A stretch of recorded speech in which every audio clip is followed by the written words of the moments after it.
Chapter 366. The Hanged Man's Ambition. After a thorough inspection, Klein confirmed that there was nothing odd about the White family and that the couple didn't even leave a single strand of hair behind, apparently to prevent anyone from tracking them down using divination. He returned to the bedroom filled with dolls, took 4 steps counterclockwise, and went above the gray fog, intending to use divination too for a final confirmation.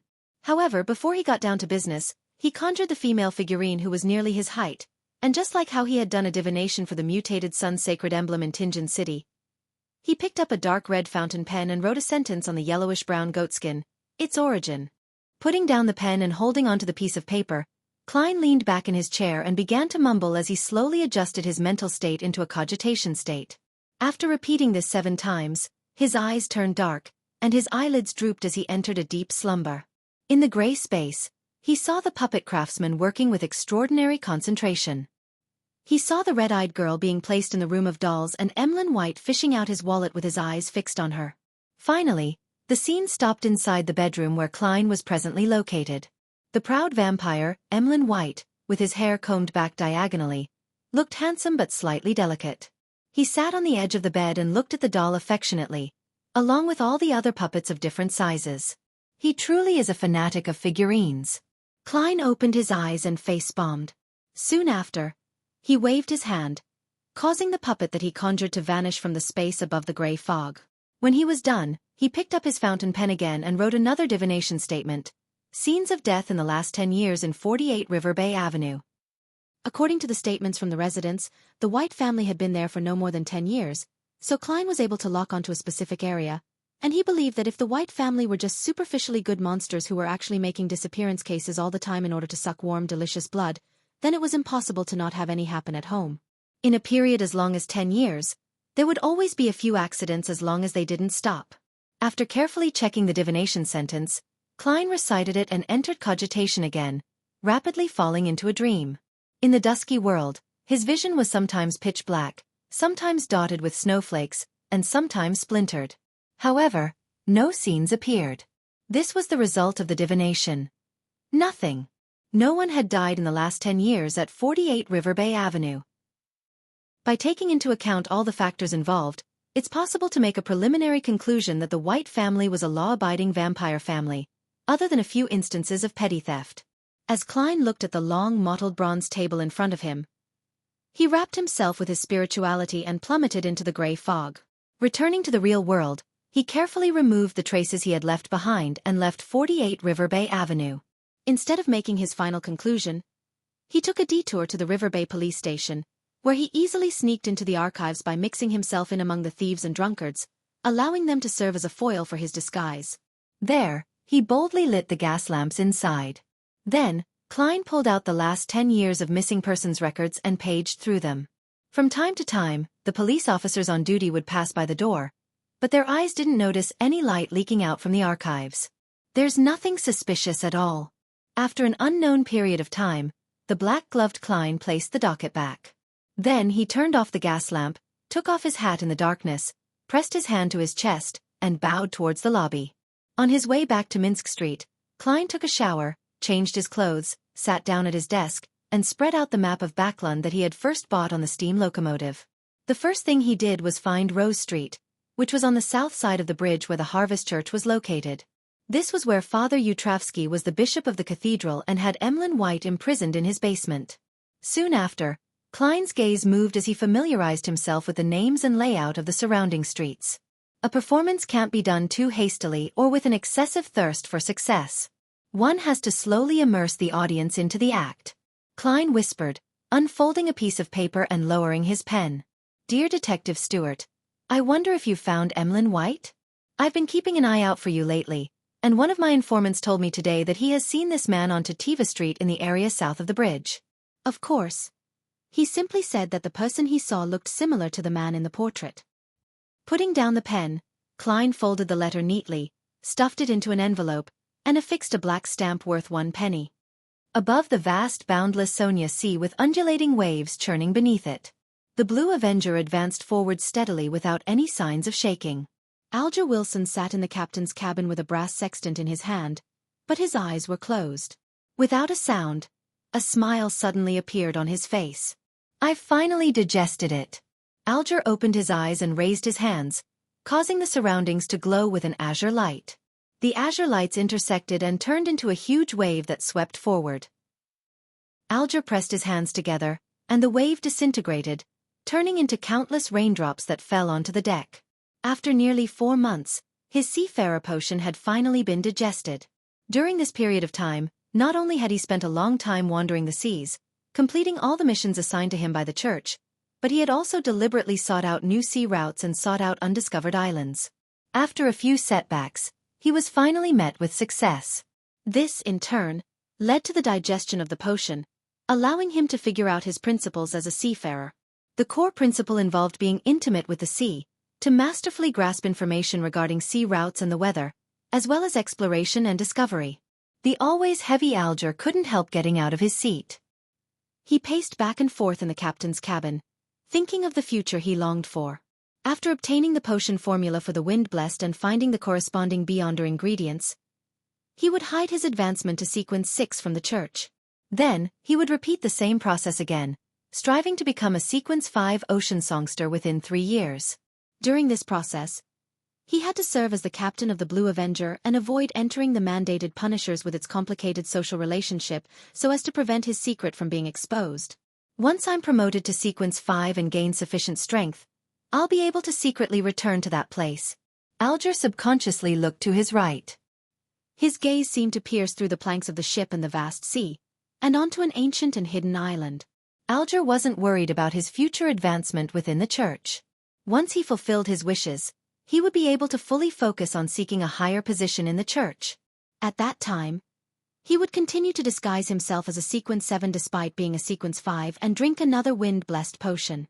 This would increase his Beyonder characteristics, strengthen him, and slow his digestion, but it wouldn't endanger his own safety. For the same reason, after sequence 5 was completely digested, he could imbibe another ocean songster and repeat the normal process. This would only push him closer to losing control, but he also had solutions to that. It was to find a woman to marry and transfer the extra Beyonder characteristics to his children. After doing this, I'll be able to move closer to the level of a cardinal and approach the level of a high-sequence Beyonder. This is my chance in such an era. In his mind, Alger had already sketched out the image of himself wearing the robe of a cardinal as he occupied a high position in the church and had many mandated Punishers under his control. After being intoxicated for a moment, he withdrew his gaze and regained his senses. What follows will increase in difficulty with each step. Fortunately, I have the tarot gathering and Mr. Fool. Although there are dangers underlying it as well, any path to improving myself will involve risk. I have to try to gather those Roselle diary pages as quickly as possible.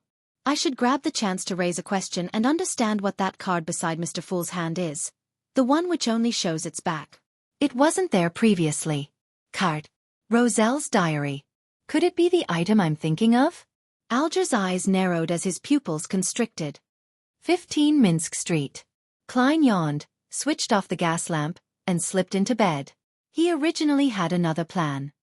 He had wanted to use divination to grasp the origin of the biological poison bottle, and obtain the first 3 potion formulas for the sequence from the werewolf Beyonder characteristic. But after a busy night dealing with the matter regarding Emlyn White, he felt a little tired and decided to try again the next day above the gray fog. Just as he lay down and closed his eyes, Klein suddenly felt that something was wrong. This was the spiritual intuition of a seer. It has already been several days since I obtained the werewolf Beyonder characteristics and the biological poison bottle. It's not like I haven't been in a good mental state during this period of time. Yet, I have been repeatedly delaying the divination. This is very abnormal.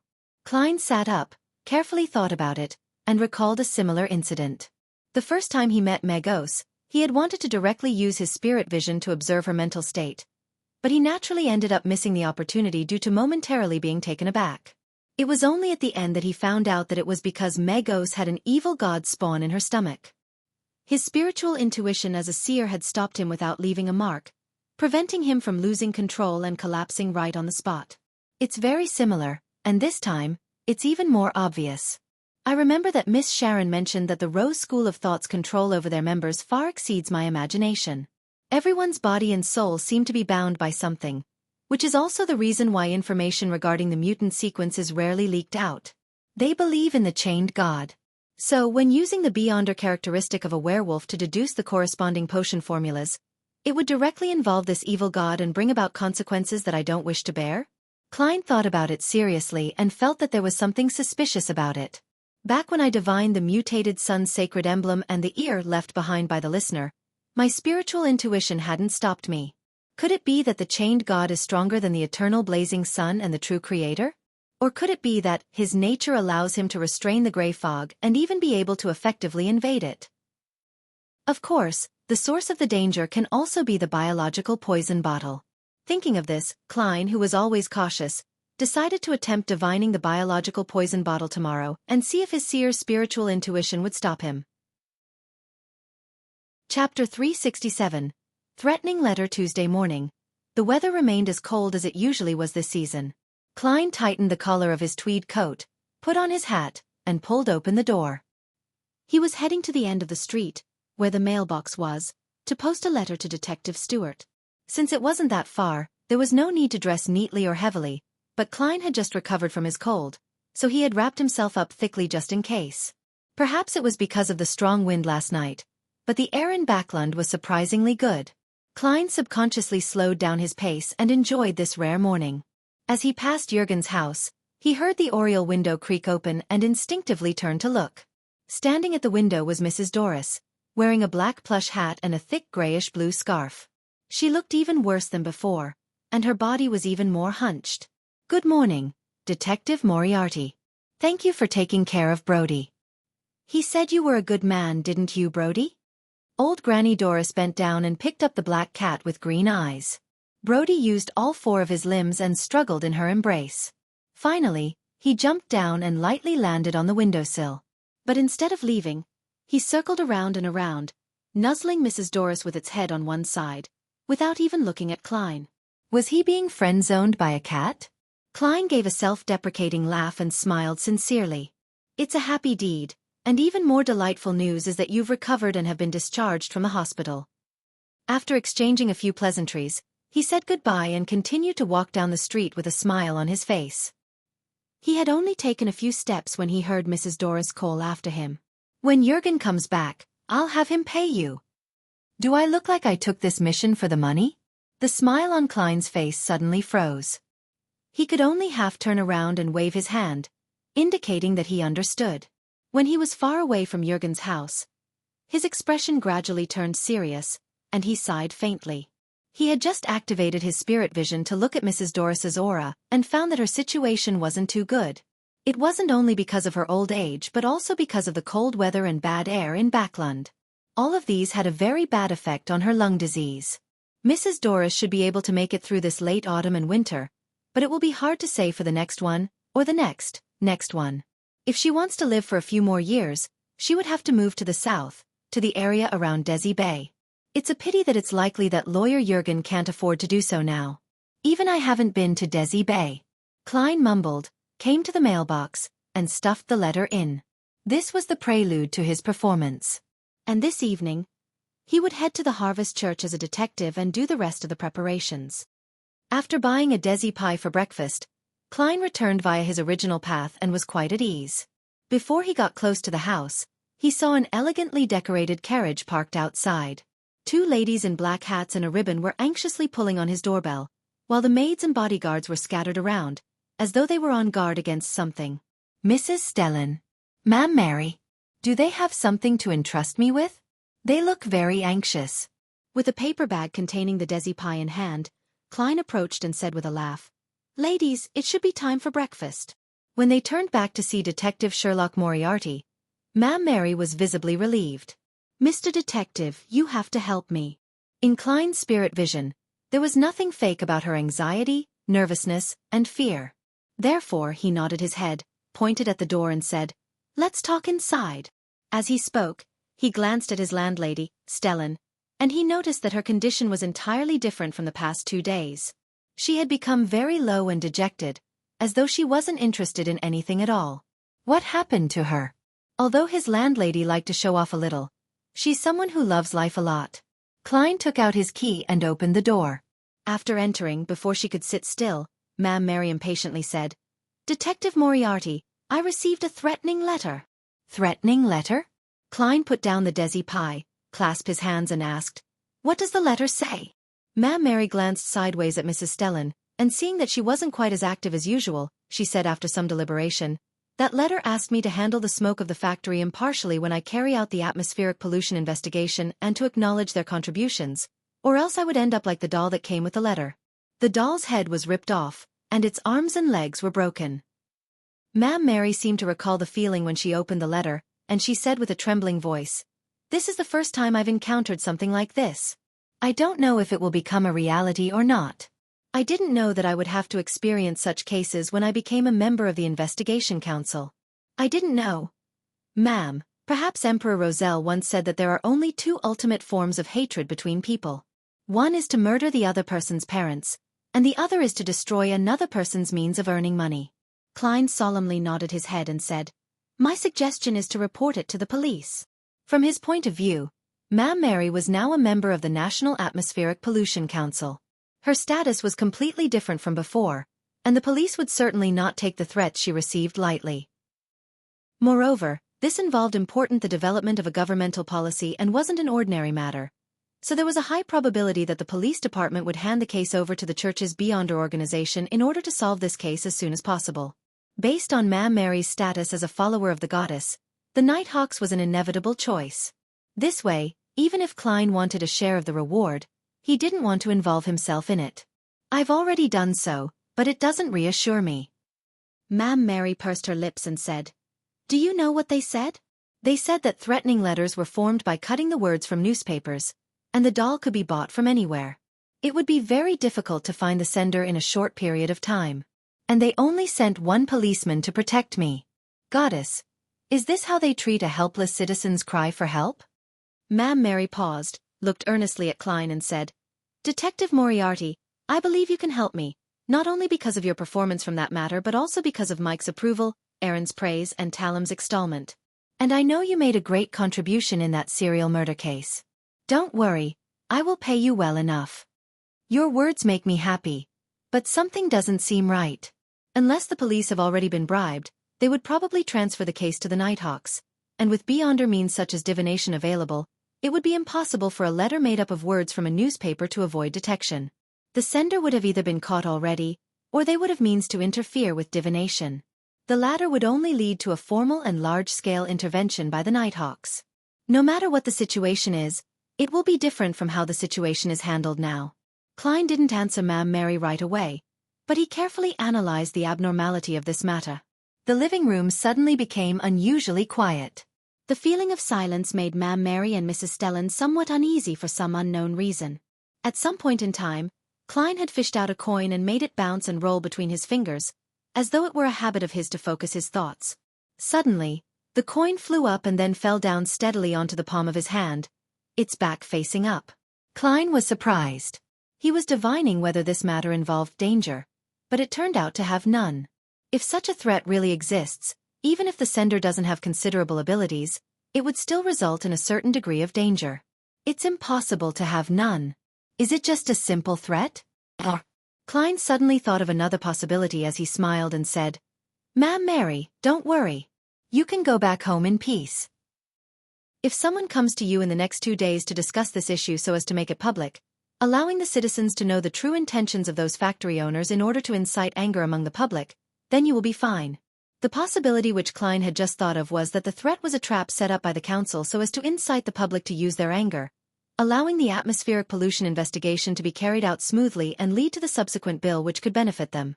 This would explain why the police are responding in this manner. "Why do you say that?" Ma'am Mary asked, frowning.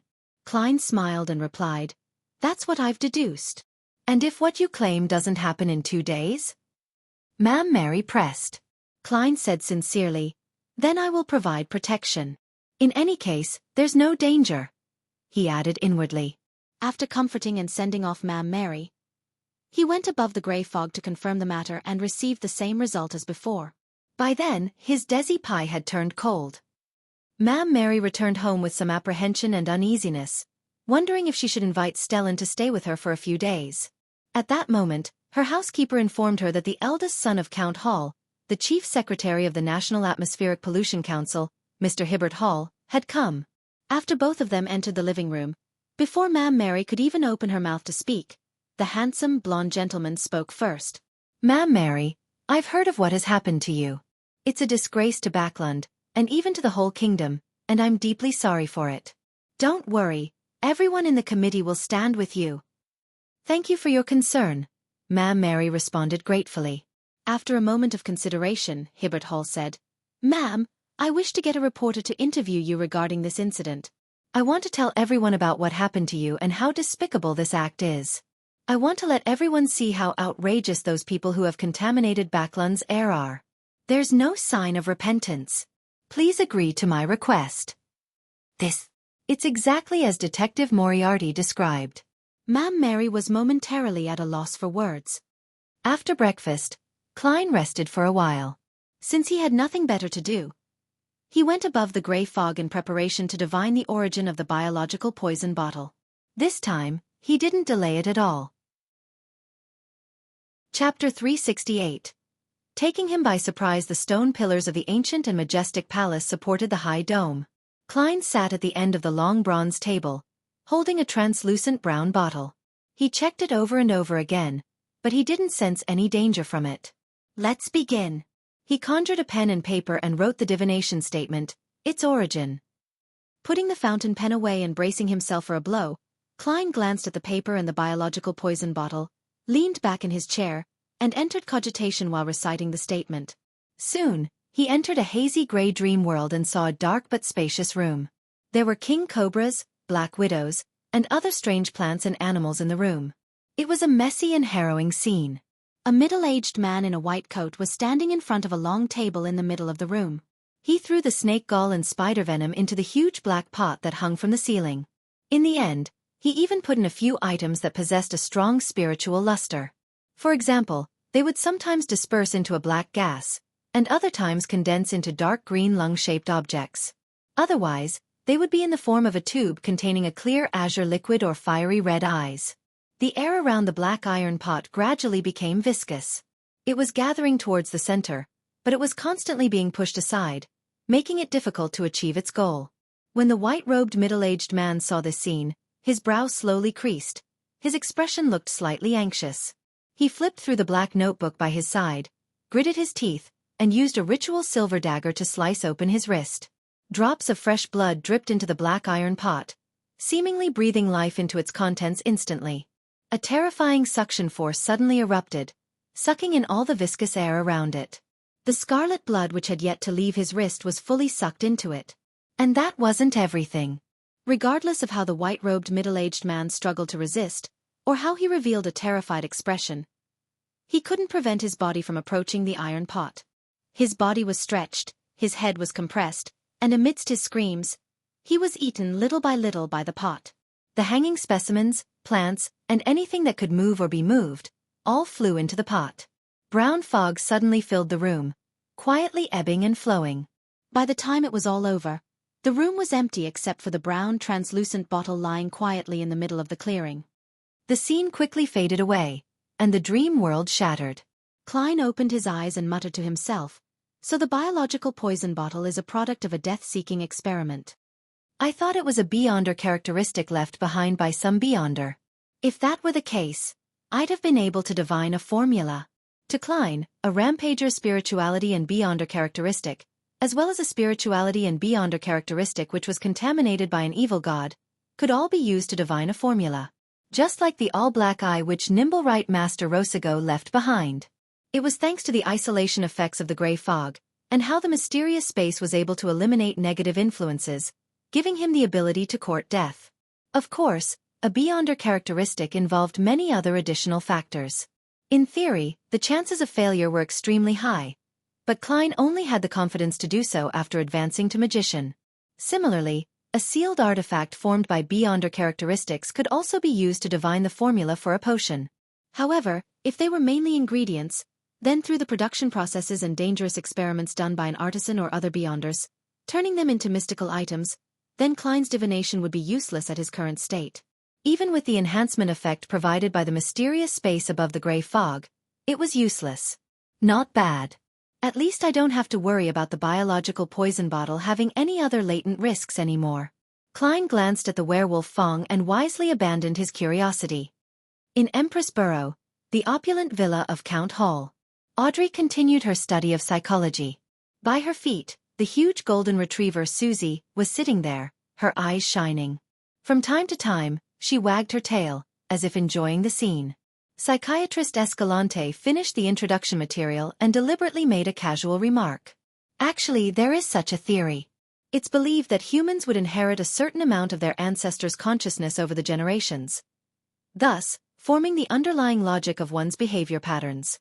For example, although many people have never seen a poisonous snake, they would instinctively feel afraid and wish to avoid it once they encounter one. Why is that? This is theorized to be an instinct that we inherited from our ancestors, something that is hidden in the deepest recesses of our consciousness.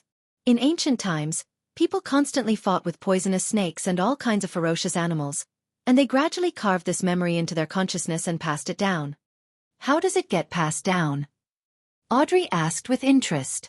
Escalante, with her long hair which reached her waist, laughed.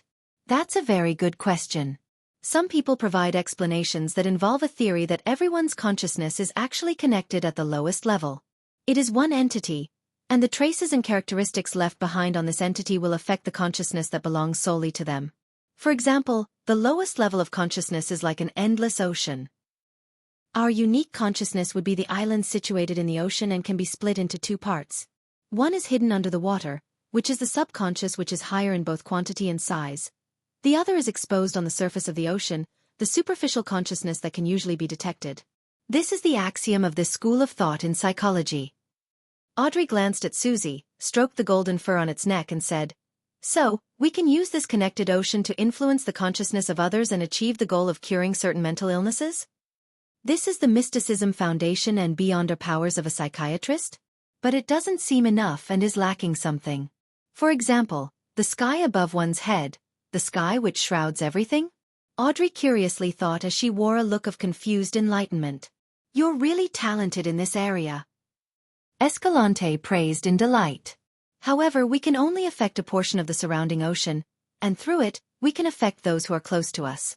If we venture deeper into the ocean, it will be easy for us to lose ourselves."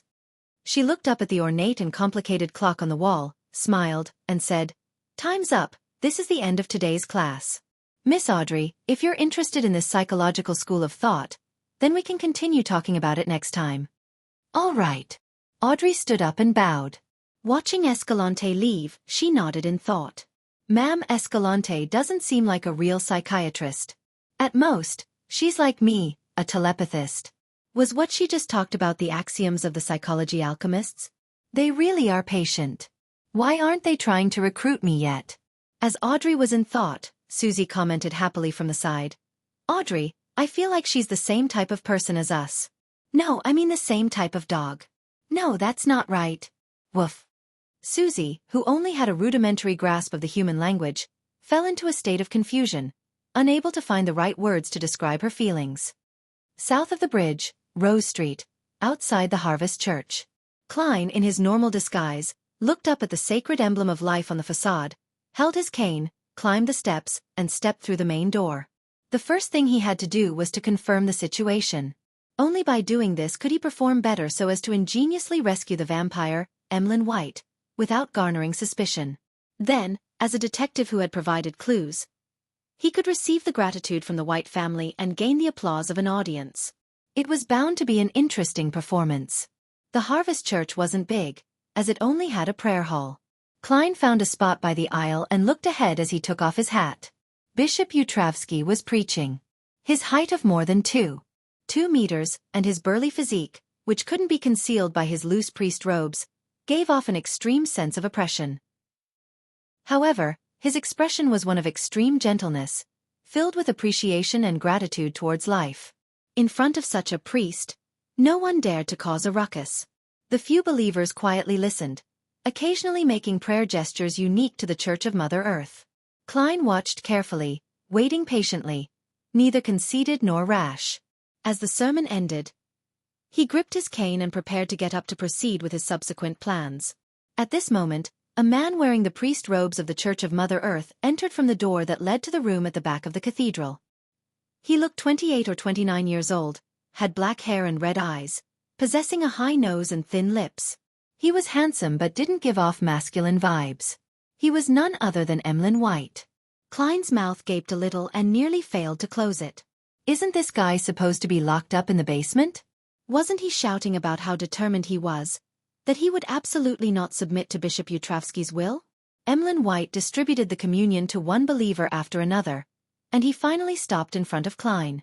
Klein's mind whirred, and he immediately in a low voice. Are you Emlyn White? Your parents entrusted my friend to look for you. Why are you here? Did you encounter something? Are you in need of assistance? Emlyn White didn't seem to have his unique pride and said with a smile that only looked slightly better than crying, There's no need. I will be returning home soon. He pursed his lips, shook his head, and forced a smile, saying, I am already a believer of Mother Earth, no, a priest. This answer was completely out of Klein's expectations. For a moment, he didn't know how to respond, and he could only shout repeatedly in his mind. Hey, you were very adamant about your worship of the moon the last time we interacted at the Harvest Church.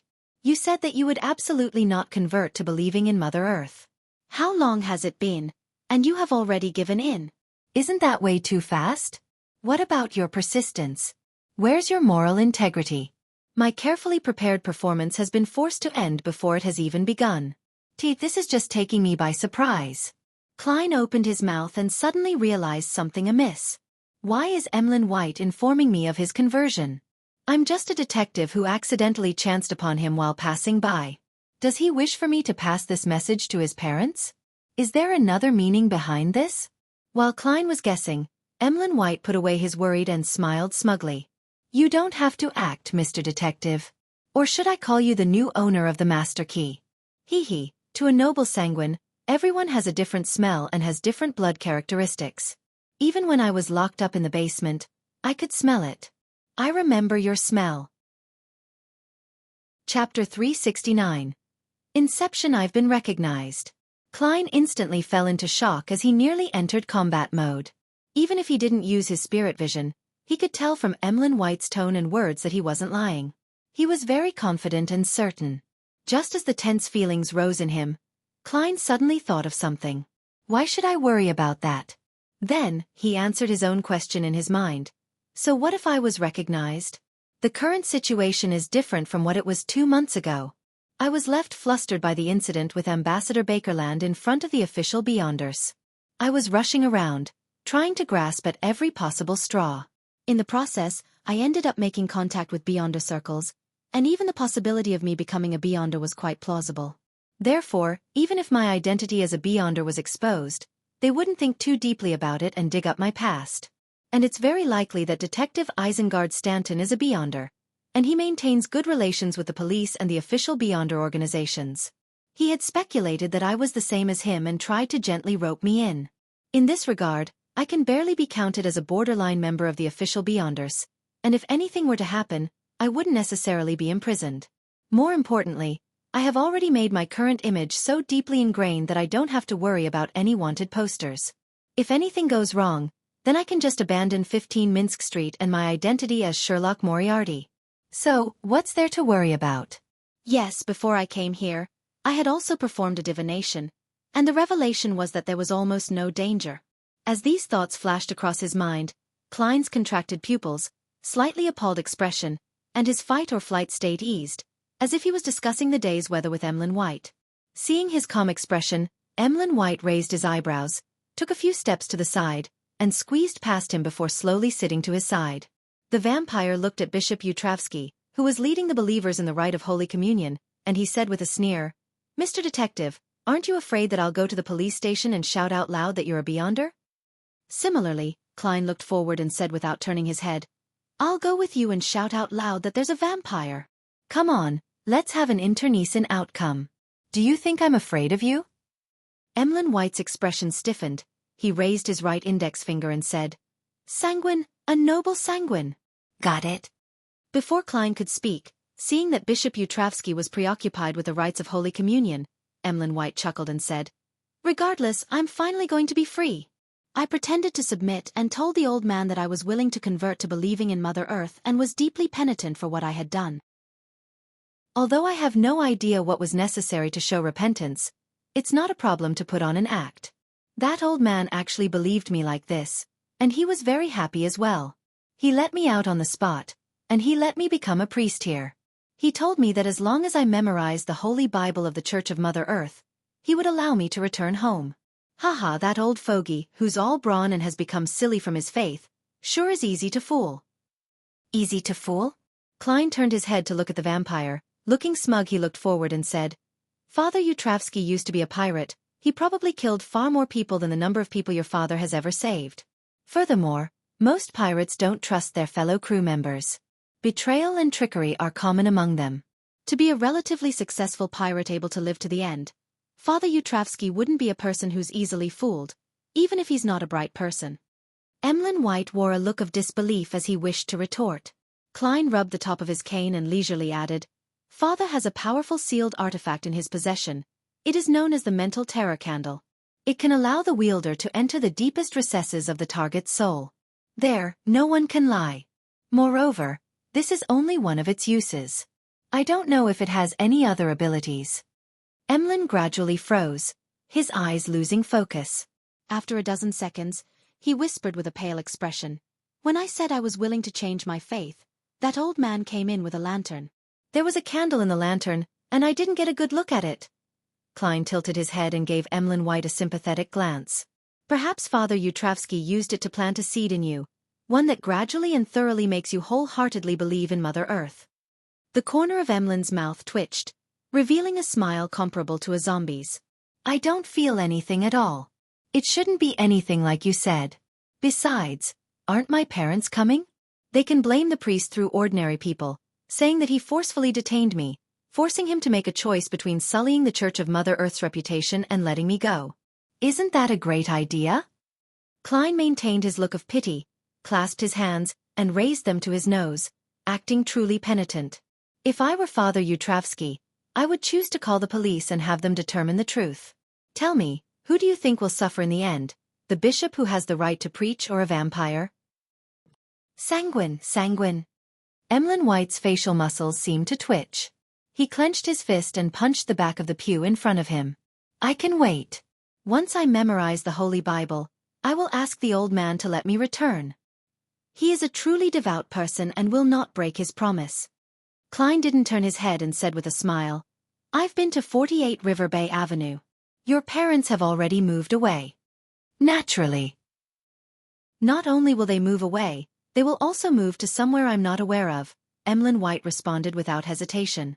Klein added with a relatively relaxed tone, They moved in a hurry. They left a lot of things behind, such as the things in your room. Emlyn White's expression suddenly became extremely wonderful. He gaped his mouth, abruptly stood up, squeezed past Klein, and rushed towards Bishop Yutravsky, who stood in front of the sacred emblem of life. Father, Bishop, I want to return home. I want to return home. I want to return home. Emlyn shouted. Seeing that there were still believers who hadn't finished their Holy Communion yet, Father Yutravsky didn't respond. He merely gave the pitiful vampire a calm look. Emlyn quickly shut his mouth and became quiet. He paced back and forth, looking extremely anxious. Smiling, Klein stood up, took his cane and hat, and strolled down the aisle to the front pew of the cathedral's hall. When Holy Communion was over, he walked up to Father Yutravsky and said with a serious expression, Bishop, I don't know why you're retaining Emlyn here, nor do I want to know. I only know one thing. His parents have entrusted me to take him back. If this giant-like priest agrees to my request so easily, I can only light a vigil candle for this vampire, Emlyn. No, I'm sure he will hate candles from this day forth. It's best to mourn for him. Klein secretly thought. Father Yutravsky looked down at them and replied gently, Emlyn can return home at any time. Klein gave Emlyn White a glance, raised his right hand, and tapped his chest. He wanted to gesture the sign of the crimson moon by tapping in a clockwise fashion, but in the end, he forced himself to draw the triangular sacred emblem. Emlyn became rather anxious from the look Klein gave him. Without a word, he rushed to the door of the cathedral and left without a hitch. Klein followed him at a moderate pace without any signs of anxiety. After proceeding forward in what appeared like a jog, Emlyn suddenly slowed down and said in a daze, I feel like I'm starting to miss the Harvest Church, the feeling of memorizing the Holy Bible, and the sacred emblem of life. I wish to return to clean and tidy the place. It'll only take an hour, an hour. This planted seed is even more vicious than I had imagined. No matter where this vampire goes, he will return to the Harvest Church every day and work for an hour? That's actually quite all right. At the very least, the seed, which was planted, didn't change Emlyn's faith. In a way, he's showing him some respect, but why did I use the word respect? That candle is called Mental Terror Candle, and it's said to be from a dragon. The spectator pathway is rather scary. Klein tapped his cane and said, Do you need me to remind you of anything? There's no need.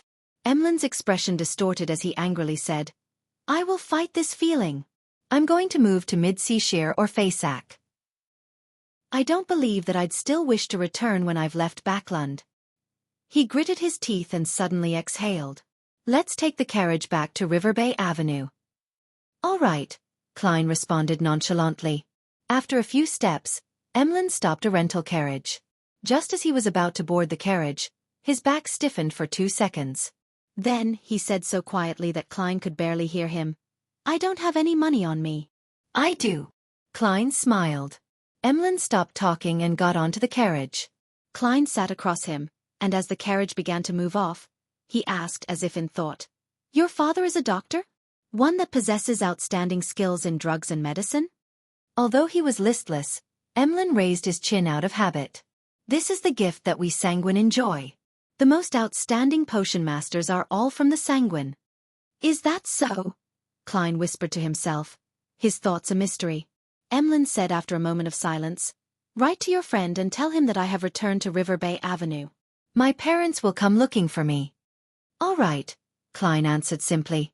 After nearly 20 minutes, the carriage pulled into River Bay Avenue and stopped in front of Unit 48.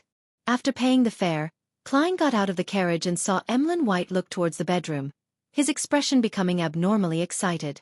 Restraining himself, the vampire pressed his hand to his chest and bowed deeply at Klein. In any case, I must thank you. Klein immediately revealed a smile. There's no need to thank me. The bounty reward of finding you and the transportation fees will be obtained from your parents. Also, you have to concoct a medicine with beyonder effects to help me treat a patient. This is the reward that your family should pay. Chapter 370. The audience's applause bounty reward, transportation fees, and medicine with beyonder effects. Emlyn White was left momentarily dazed when he first heard that. This was not the answer that he had expected. What about your gentlemanliness? The vampire thought in shock. As a detective, abiding by clear accounting principles is necessary. Besides, you've even delayed my visit to the Quelag Club. I don't know what food they've offered in limited supply for the past 2 days. Klein looked at Emlyn White as he joked and lampooned silently. After a few seconds, Emlyn forced a smile and said, I have to see the patient before I can concoct the appropriate medicine. From your tone, you sound really confident. Klein nodded thoughtfully. He then thought of a problem. The White family seems to be a family of outstanding potion scholars. If I were to really be injured and poisoned, then I can come to them for treatment. Wouldn't all of my efforts of going out of my way to get the apothecary formula from Father Utravsky be for naught?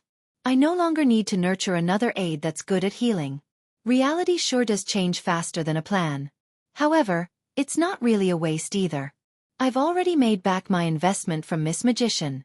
For things like formulas, as long as it exists, it will always be valuable. Besides, the White family will definitely stay away from River Bay Avenue and live their lives with new secret identities. I might not be able to find them, so it's not that convenient. No, before the mental terror candles inducing thoughts are resolved, all I need to do is wait for Emlyn White at the Harvest Church. With this in mind, Klein took off his hat, bowed and said, No problem, I will take you there when the time comes. I shall not waste your time any further. Cheerio. Emlyn White's expression changed as he hesitantly said, If you can remove the effect of the mental terror candle, then you will receive a greater bounty, and, he paused and raised his chin, and the friendship of the sanguine. I'm a magician, and I possess the sun brooch and biological poison bottle. I'm only limited to mediumship when it comes to the aspect of one's psyche, so what can I do? Amongst the people I know, Only Miss Justice is a close match, but she's only a sequence 8 telepathist. Unless you change your faith to the fool that doesn't belong to this era, then we will be able to find out how to use the knowledge recorded in the Book of Secrets to help you solve this problem through a corresponding ritual. Speaking of which, vampires seem to be worshippers of the primitive moon, very similar to the Shaman King and the like. Could the ancient god recorded in the City of Silver, the vampire ancestor, Lilith, be the primitive moon? Klein said with a smile as his thoughts wandered, I'll keep a lookout for ways to help you. Emlyn White nodded and didn't say anything else. He impatiently turned around and rushed to the door. If it wasn't for the fact that the carriage driver was still nearby, he would have spread his black bat wings and soared directly to the second floor. Klein laughed and shook his head emotively. He rode back in the same rental carriage and arrived at the steam metro not far away. He then made a transfer and returned to Cherwood Borough's 15 Minsk Street. Before entering the room, Klein, who had become accustomed to opening the letterbox, checked for letters. To his surprise, there really was a letter. There was no stamp on the letter. It was addressed to Detective Sherlock Moriarty and was signed off with Jurgen Cooper. Lawyer Jurgen? Puzzled, Klein picked up the envelope and tore it open. Under the light of the street lamp, he saw a piece of paper and 2 bills. The denominations of these 2 notes were 1 soldi and 5 soldi. A total of 6 soldi. I fed the cat 3 times during the period. The agreement was 2 soldi per instance. Realizing the reason, Klein opened the door and lit the gas lamp. As he unfolded the letter, he discovered that it didn't contain much, and the words that Jurgen had handwritten were as precise and serious as he was. Dear Detective Moriarty, thank you for taking care of Brody over the past few days. This is the reward you deserve. I rang the doorbell twice and found that you weren't at home, so I could only put the payment in an envelope and put it in your letterbox. As I might not be able to come back until tomorrow evening, I might miss the verbal agreement which my grandmother promised. Tonight. As a lawyer, I value the validity of verbal agreements and hope that they will be carried out strictly. Finally, thank you once again. Jurgen Cooper. Mr. Lawyer, your gratitude is so dry and boring that it's even inferior to Brody's, but the explanation for your behavior is very detailed. It really fits the Jurgen style. Also, why place it in my mailbox? If this were Earth, in the time before I transmigrated, I might not even look at the mailbox downstairs for months. Klein smiled as he folded the bills and placed them in his pocket. Then, he took out a sheet of paper and wrote to Detective Stewart. After writing the beginning pleasantries, he wrote after some deliberation. I found Emlyn White at the Harvest Church near Tativa Street. It's a very small cathedral belonging to the Church of Mother Earth. It isn't very common in Lone. Emlyn White claimed that it was because of certain matters that he chose to run away from home. Afterwards, he was taken in by the bishop of the Harvest Church and stayed there, becoming a... Klein thought for a moment before writing down the word volunteer. Then he added simply, thanks to my persuasion, he has returned to 48 River Bay Avenue. However, he might visit the Harvest Church often for volunteer work. When he was done, Klein read through it. Then he put down the pen and neatly folded the letter. He rummaged around for an envelope, but he didn't affix the corresponding stamp. He planned to hire someone to deliver it directly to Stewart's house the next day. If he were to go through the kingdom's postal system, even if he were to put the letter in the mailbox now, he wouldn't be able to get it taken away by the postman until tomorrow, and then there would be the process of sorting and delivering it. So, although he was also in the royal capital of Backlund, Stewart would have to wait at least until the day after next before seeing the letter. Only then would the Whites be notified. And during this period of time, Emlyn White was a penniless guy with only his figurines. This is also for the sake of receiving payment early. Klein chuckled, tidied up the coffee table, and returned to the second floor to brush his teeth and take a bath. On Wednesday morning, after spending 2 soldi and entrusting a rental carriage driver to deliver the letter, Klein bought some of the main ingredients for Desi seafood rice, intending to cook fried rice today. He couldn't help but swallow a mouthful of saliva when he thought of the pearly white rice. After spending some time, he finally cooked a pot of fragrant fried rice with bacon and black tea after going through all sorts of hassles in the kitchen. It was so delicious that tears almost filled his eyes. This is truly a moving and nostalgic taste. After eating 2 large plates of fried rice, Klein sat down on the chair and rubbed his belly. As Emlyn White's situation had too many twists and turns, his performance had already ended before it had even really begun, and he couldn't achieve the desired goal. Thus, he could only look for another opportunity to take the initiative for a performance. However, Klein still benefited from this. Failure was also an experience, and it made him understand at least one thing. Unlike ordinary magicians, my performance not only has aides, but it also has enemies and participants. Their reactions and choices can similarly affect its development. I have to consider all of these elements ahead of time. This is also a lesson. It's better to be taught a lesson over such a trivial matter than to be schooled when facing important matters. Klein looked at the empty plate in front of him and contemplated about what other performances he could initiate. After a moment of serious consideration, he realized that there weren't any. Of course, it wasn't absolute. They were just unsuitable for him to do them now. For example, Klein had always wanted to take care of that evil spirit in the fourth epic ruins of the Tudor dynasty. But even if it was Sharon, who had the scarlet lunar corona, and Marek, who had obtained the rampager beyonder characteristic of a wraith, Klein didn't think that they were able to fight against the high-sequence monster. It was even possible to end up dead before even knowing why. Taking the initiative to perform isn't equivalent to courting death. It's not about using one's life to perform. Klein warned himself. There was something else he wanted to do, but he didn't think there was much of a chance. It was to find the strange child, Willa Septon, who had brought bad luck to the surgeon, Aaron. Klein had always been interested in the tarot card which the child possessed, and he wanted to confirm if it was a mystical item. Unfortunately, this case had already been taken over by the Nighthawks, and Klein didn't want to get involved with his former colleagues. I'll wait for Dr. Aaron's break time before heading to the Quelag Club and asking about the progress, and then I'll decide what to do. Klein's thoughts quickly took shape. According to what he knew, Dr. Aaron was usually free on Friday afternoons and Sundays in which he would play tennis at the Quelag Club. Klein had also confirmed one thing through today's Backland Morning Post. There would be a Beyonder gathering tomorrow night organized by Eye of Wisdom. I can't sell the werewolf Beyonder characteristic or the biological poison bottle for the time being. I can't even find someone to turn the former into a mystical item. The high-sequence Beyonders of the Rose School of Thought are definitely still active nearby, filled with rage. I bet they can't wait to find Sharon, Marek, and their helper before tearing them apart.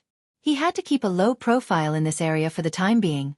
Klein picked up his napkin, wiped his mouth, and began to clear the table.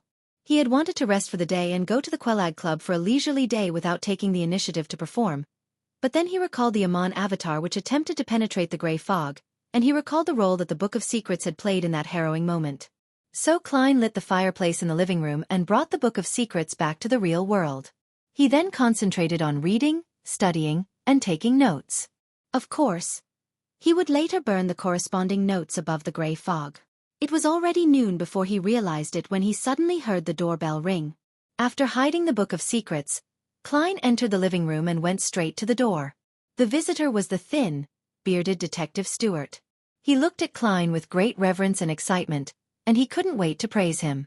You really are a great detective with abundant resources and channels. You were actually able to solve this kind of case without any clues. Why do I feel a slight change in my spirituality? It seems like the potion has been digested a little more.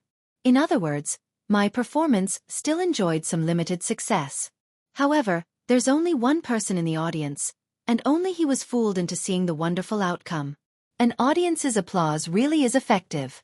Klein was startled before he revealed a warm smile.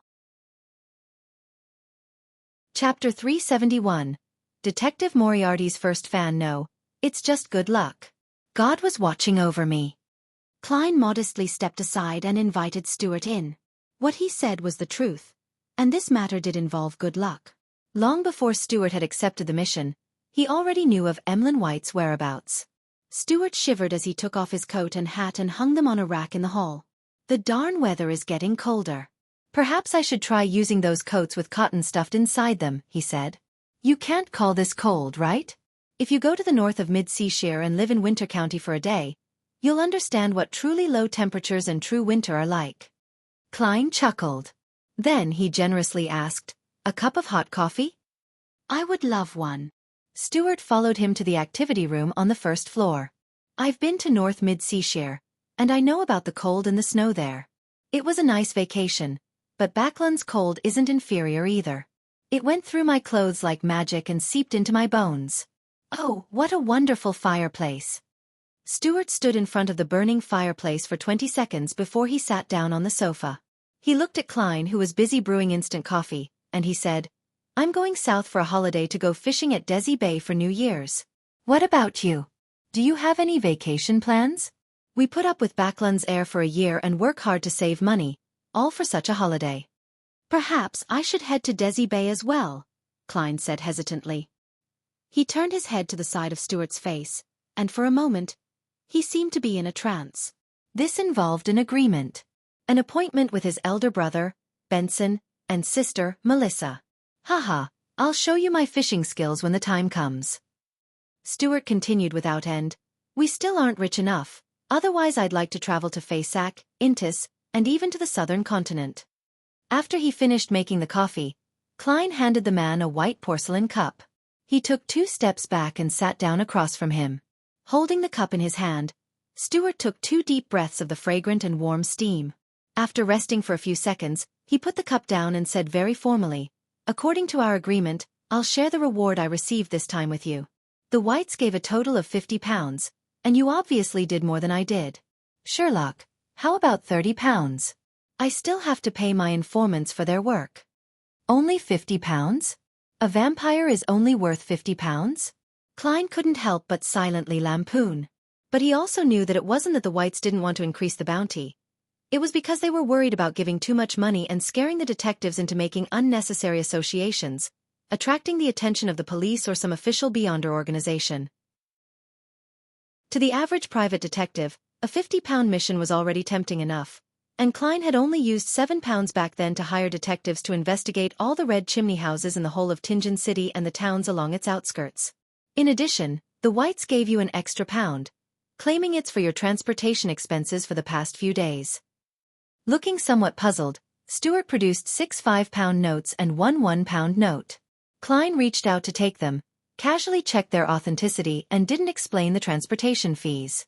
Stuart didn't ask any further questions and instead said with a smile, "Apart from Mr. Stanton, you're the best detective I've ever met. Did you join this profession midway, or have you studied under a great detective prior to this?" "What great detective have I studied under? There's quite a number. There's Sherlock Holmes, Hercule Poirot, the forever elementary school student, and that guy who swindles others in the name of his grandfather too." Klein silently lampooned. He thought and said, "I come from Mid-Seashire, and I did various jobs before I became a detective." "That's why you're so rich in knowledge and experience," Stuart said in enlightenment. "Hey, I'm a bit embarrassed by your flattery." Klein smiled but didn't respond. Stuart took a sip of his coffee and said, "Sherlock, I hope you can provide me with help in the future if I encounter a difficult case that I'm unable to solve." "My social connections in the detective circles have widened," Klein replied cautiously, "if I have the time when the time comes." After some idle conversation, Stuart tactfully offered to take his leave, and Klein accompanied him to the door. After putting on his coat and hat, Stuart was about to open the door and leave when he suddenly turned around and sincerely said, "Sherlock, you live too simply. Your talent deserves better coffee." Klein was stunned for a moment, but then he immediately felt a bit embarrassed. He laughed dryly and said, "I can't tell the quality of the coffee. It's all the same to me." After sending Stuart off, Klein went to the butcher's to buy a few ox bones and some beef. He went to the vegetable shop to buy some ingredients such as white radish, rounding up all the required condiments. He wanted to prepare beef bone radish soup for dinner and eat it with the leftover rice. As for noon, he found a random restaurant on the streets and ate a small serving of lamb chop. After a leisurely afternoon, Klein continued to study the Book of Secrets, and the more he read, the more he realized that he knew little about mysticism. Fortunately, he had a solid foundation. He quickly grasped many things once he came into contact with them and pondered over them. In the evening, he smelled the tantalizing fragrance of the beef bone soup, and his Adam's apple bobbed up and down twice. He heard the doorbell again, as though it was a bugle to signal dinner time.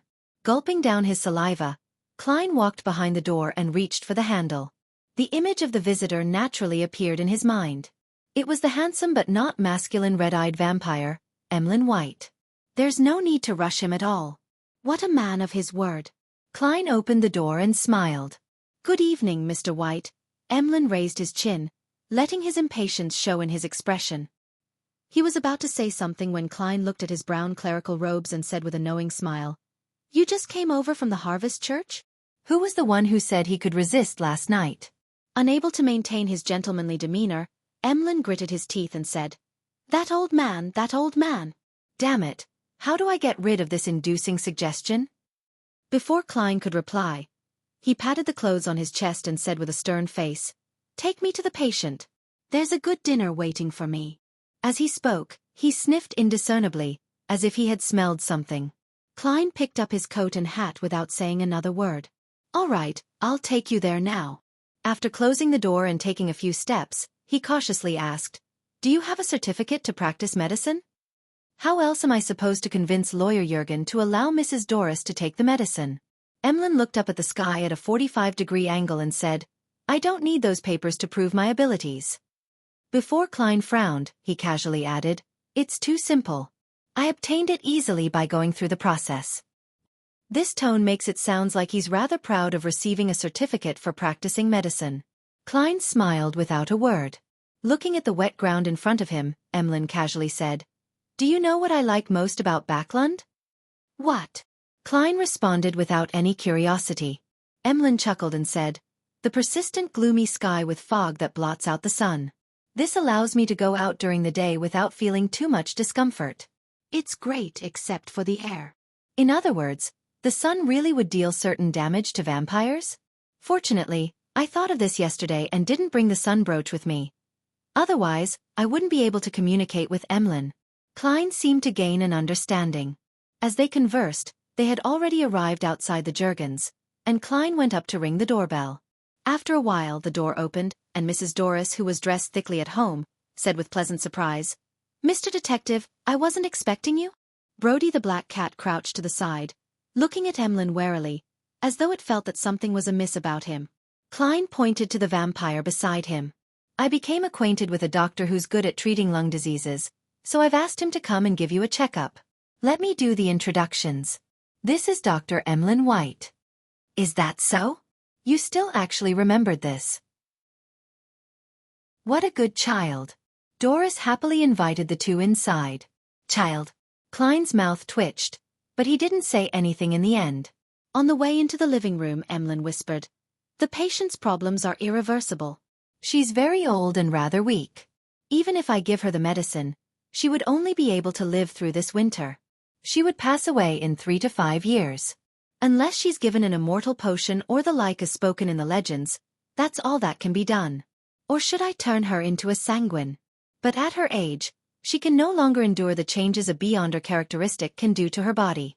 Furthermore, my parents and I don't have any excess characteristics left." "Irreversible." Klein was startled and silently sighed. He said to Emlyn, "Make her the medicine first. We'll leave that to after the winter." "All right, I have a type of ready-made medicine with me that's suitable for this kind of situation." Emlyn didn't stand on ceremony as he sat down on the sofa. At that moment, Lawyer Jurgen was walking out of the kitchen as he took off his apron. He asked Klein about the purpose of his visit. "Dr. White, what do you think of my grandmother's lung disease?" Jurgen asked seriously. Emlyn was obviously very experienced in such situations. He first explained the ins and outs of lung disease, and after most of it flew past Jurgen's head, he said, "What she needs most is warm and healthy air. That's my most sincere advice. In addition, I have special medicine that she can take for free." As he spoke, he took out his certificate and a small metal bottle. "Will there be any side effects?" Jurgen asked cautiously. "No, the only problem is that it can't cure the root of the problem completely. It's just a temporary cure," Emlyn replied in a very professional manner. "If it weren't for Detective Moriarty, I wouldn't let anyone try it." "Perhaps I can give it a try?" "Cough," Mrs. Doris interrupted. Jurgen glanced at Klein who, having performed a divination prior to this, nodded affirmatively. "All right." Jurgen finally made his decision. He watched warily as Mrs. Doris drank the bottle of medicine and carefully observed her reaction. There wasn't much change to Mrs. Doris at first, but she gradually began to feel her breathing lighten. She stood up and bent down to pick up the cat. She happily said, "I feel much better." Seeing this scene, Jürgen's usually stoic face had his lips curl up slightly. However, Klein was thinking about the 3 to 5 years. He curled a smile and sighed to himself. This can also be considered a type of magic show, I guess. Using Beyonder powers to create fake outcomes to make the audience happy. Chapter 372. Missing case. After waiting for more than half an hour and confirming that nothing unexpected had happened, Klein and Emlyn White left lawyer Jürgen's house and proceeded in silence, each of them preoccupied with their own thoughts. Soon, they arrived outside 15 Minsk Street. The vampire, Emlyn White, put his fist to his mouth, coughed lightly, and said, "The payment has been paid. I hope we won't meet again in the future." "That sounds pretty cool, but Mr. White, have you forgotten something important?" Klein smiled politely. "I will visit Bishop Utravsky every now and then, and I hope you will not be at the Harvest Church when the time comes. That way, I don't have to busy myself with finding a way to solve the inducing suggestion planted in your psyche." Emlyn White's expression suddenly became very strange. He stayed silent for 2 seconds before he raised his chin and said, "We have many powerful mysticologists among the sanguine.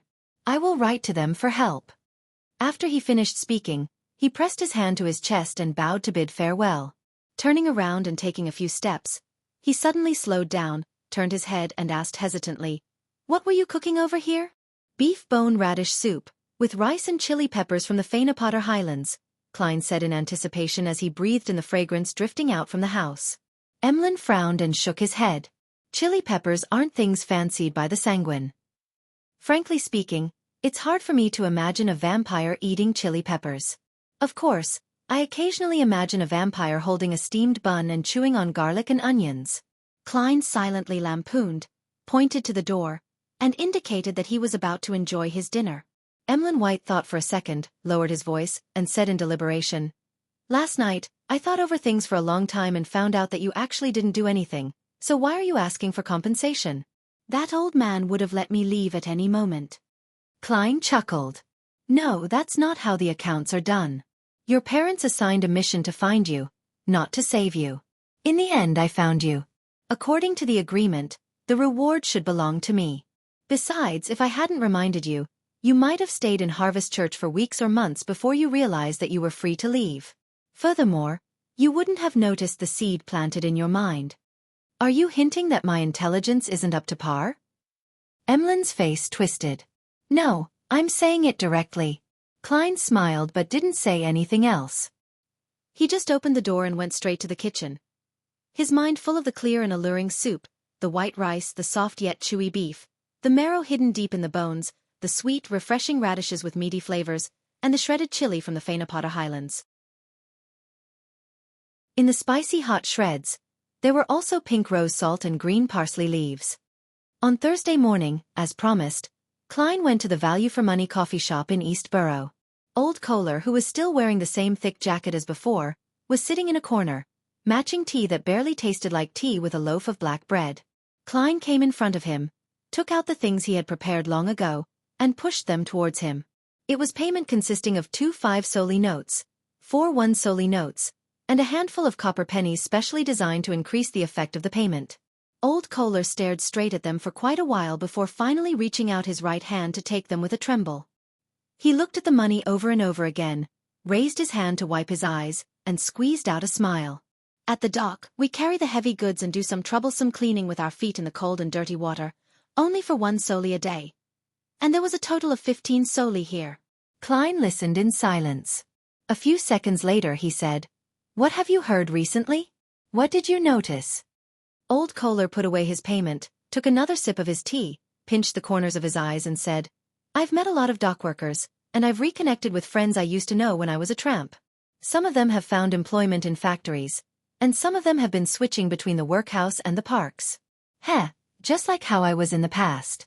Recently, there has been a rumor from who knows where that since we believe in one of the 7 gods, why don't we directly pray to the creator of everything?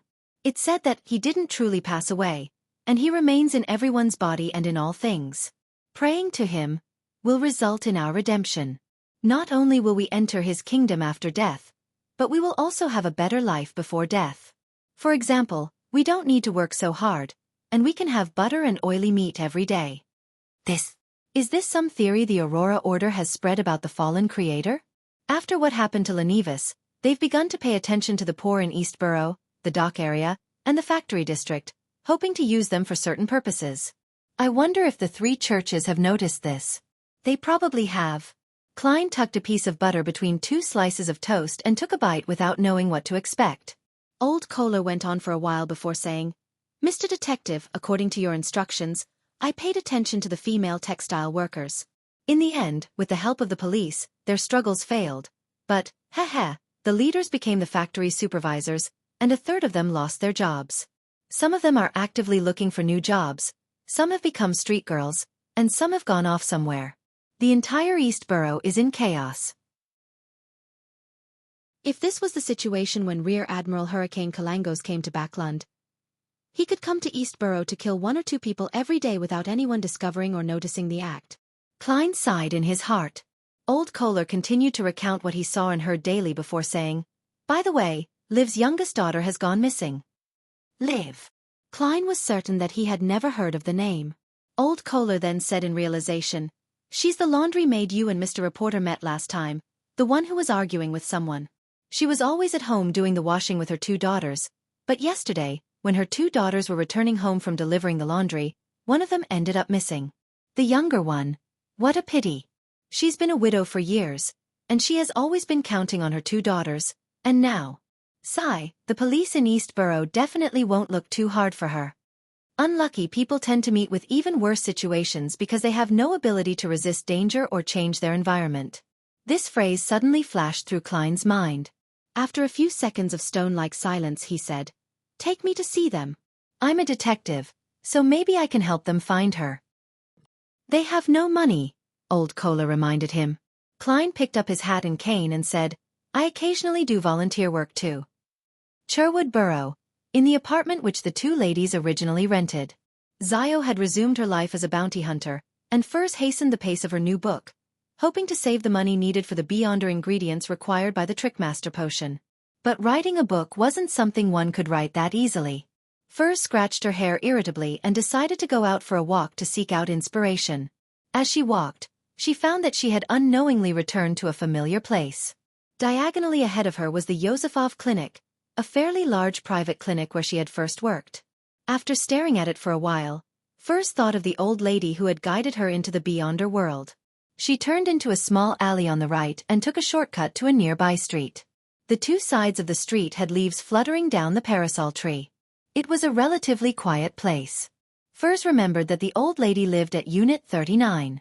Back then, she would occasionally visit personally to deliver medicine, give injections, or even to help with the daily chores. It's almost been 3 years. That place should have been rented out again. There might have been several changes in tenants. I still remember when I came to tidy up the items she left behind. I discovered many notebooks about mysticism. Furs walked under the nearly barren parasol tree and slowly approached Unit 39. As she recalled her past experiences, she gradually gained some inspiration for writing. At that moment, she saw an old man in a heavy woolen coat and a black half-top hat standing in front of Unit 39. He had rung the bell 3 times. After a few minutes, seeing that no one was opening the door, the old man with blue eyes shook his head and turned around. He whispered in puzzlement, "Still no one." He suddenly noticed Furs, who was looking at him from nearby. He hurriedly walked over, gently and urgently smiled, and said, "Beautiful lady, do you live in this district? Do you know Labero and Elisa?" "Elisa? Isn't that the old lady's name? There haven't been any tenants in this house lately?" After some deliberation, Furs said, "I don't know if the Mrs. Elisa I know is the one you're looking for. She lived here for a long time, but she passed away 3 years ago." "Passed away 3 years ago? What about Labero?" The old man with wrinkles at the corners of his eyes hurriedly asked. "Her husband passed away even earlier than she did," Furs answered honestly. The elder was momentarily stunned before revealing a sorrowful expression. After a moment of silence he said, "Thank you, good lady. I am the elder brother of Labero, and I've been living in Mid-Seashire all this time. As I haven't received any letters from them for a long time, I decided to come and pay them a visit. Can you tell me what happened to them in the past few years?" "Mrs. Elisa's husband's elder brother." Could he be a descendant of the family she spoke of? Furs suddenly snapped to her senses and replied with a smile. No problem. She quickly thought through what she could and couldn't say. The elder pointed behind him and said, There's quite a nice coffee shop over there. Klein once again stepped into the humid room of a slightly old apartment in East Borough. He saw the woman who had quarreled with the street girl last time over her contempt towards her profession. She was standing in a pile of clothes. Her wrinkled face had lost a lot of its spirit, she lost her laborious drive, and she looked lifeless. As for her eldest daughter, the 17 to 18-year-old girl who was sitting by the bed and washing clothes, she kept sobbing. It's all my fault. I didn't watch over her properly. I shouldn't have taken her into the secluded alley. She even said that she was going to learn a few more words at the free school tonight. It's my fault, it's all my fault. Liv suddenly regained her senses and turned to look at her eldest daughter. She wiped away her sad expression and berated her fiercely. What are you crying for? Get up and wash the clothes. Do you want to starve?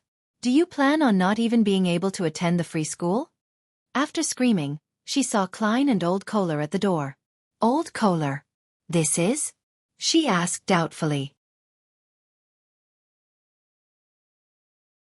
Chapter 373. Search. Old Kohler seemed to be slightly afraid of her ferocity as he subconsciously took a step back. Liv, this is a detective, and he wishes to help you find Daisy. Liv's wrinkled, peeling face turned to Klein and said coldly, We've already made a police report. Although she was perhaps in her 30s, she looked to be in her 50s.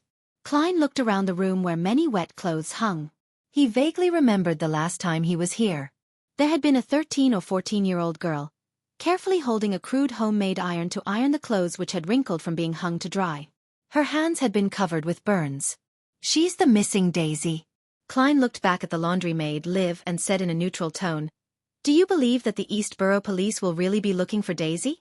Are you sure the people who caused Daisy to go missing wouldn't cast their sights on your family? Do you wish to lose another daughter after losing one? When the cruel yet heart-wrenching words reached Liv's ears, the indifferent expression on her face slowly crumbled.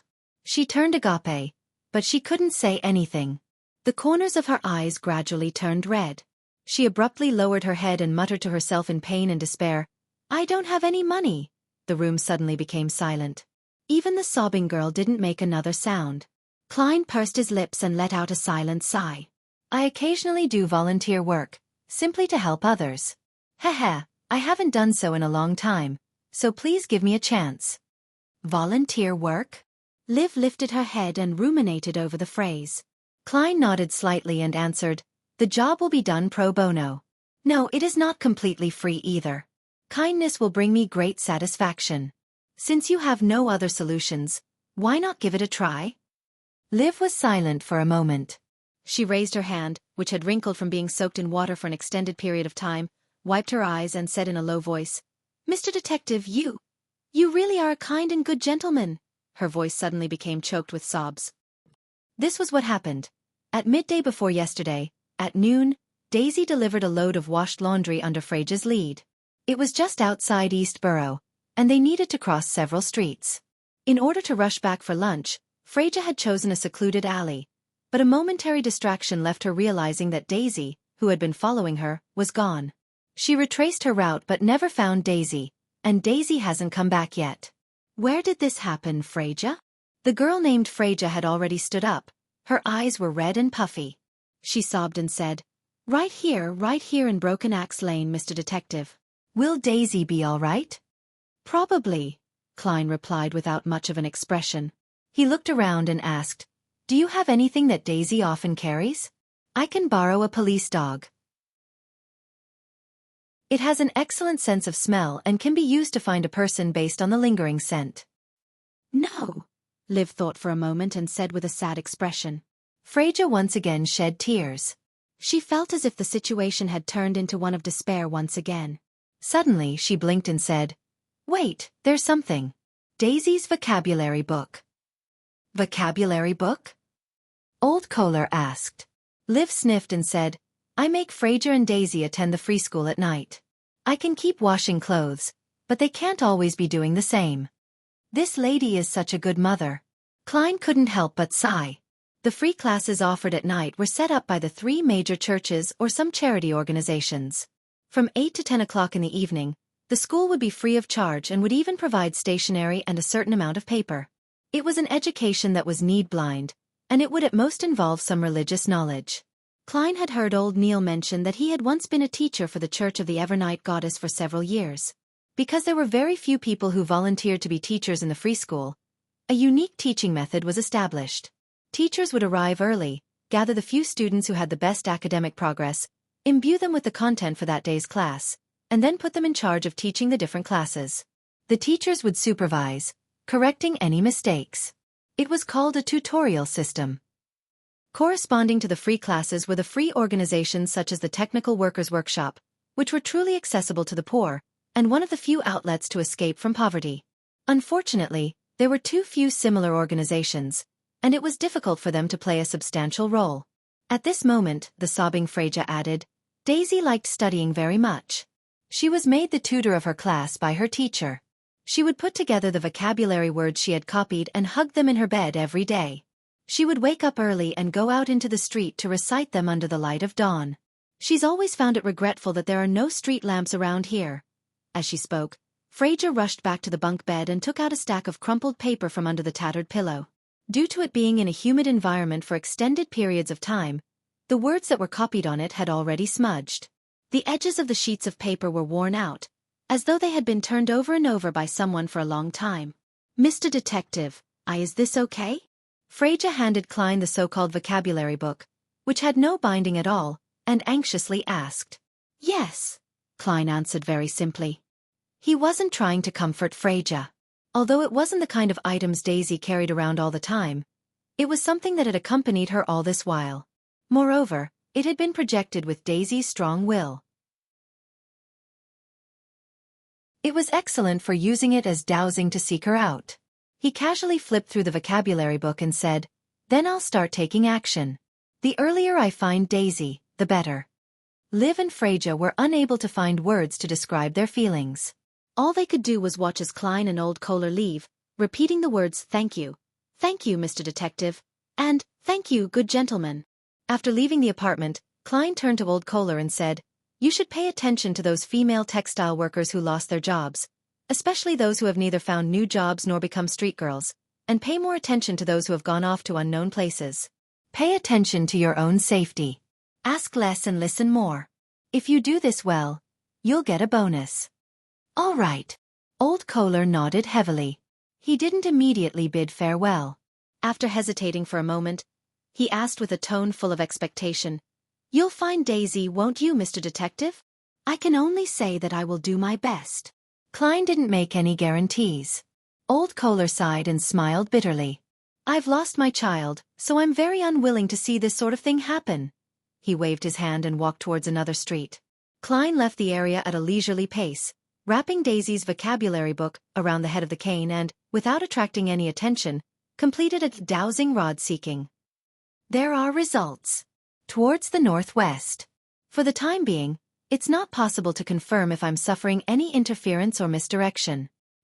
He looked down at the direction in which the cane was going to fall and put out his palm to steady it.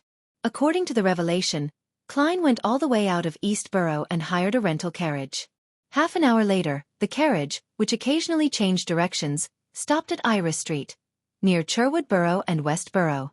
It stopped in front of a house with a vast lawn, a wide garden, a small fountain square, and a marble statue. At this moment, Klein's cane had fallen down inside the carriage and was aimed straight at that direction. Through the window, Klein could see the guards patrolling inside the gates and ferocious dogs with their tongues out. The security inside was quite tight. More importantly, even without using divination, his spiritual intuition made him sense that there was great danger hidden within. What is this place? How can Daisy's disappearance involve such a dangerous place?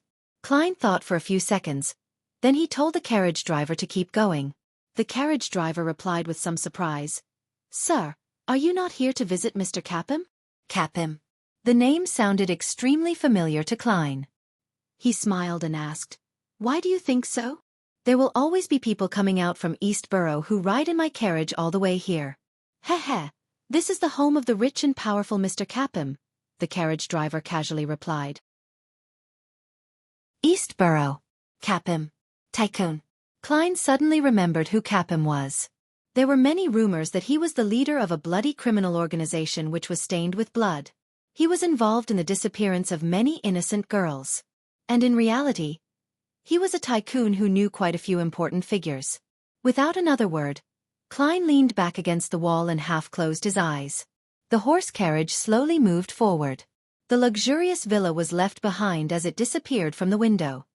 In a small booth in a coffee shop, Furs already knew that the old man across her was called Lawrence Nord, who came from Mid-Seashire's Constant City and was a public school teacher.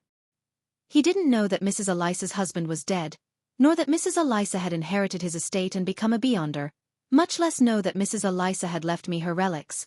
Could he also be a beyonder? Does he have the ability to divine? After taking a sip of Fermo coffee, she organized her words and said, I was a doctor at the nearby Yosefov clinic, and Mrs. Elisa came to see me often. That was when her husband, Mr. Libero, had already passed away.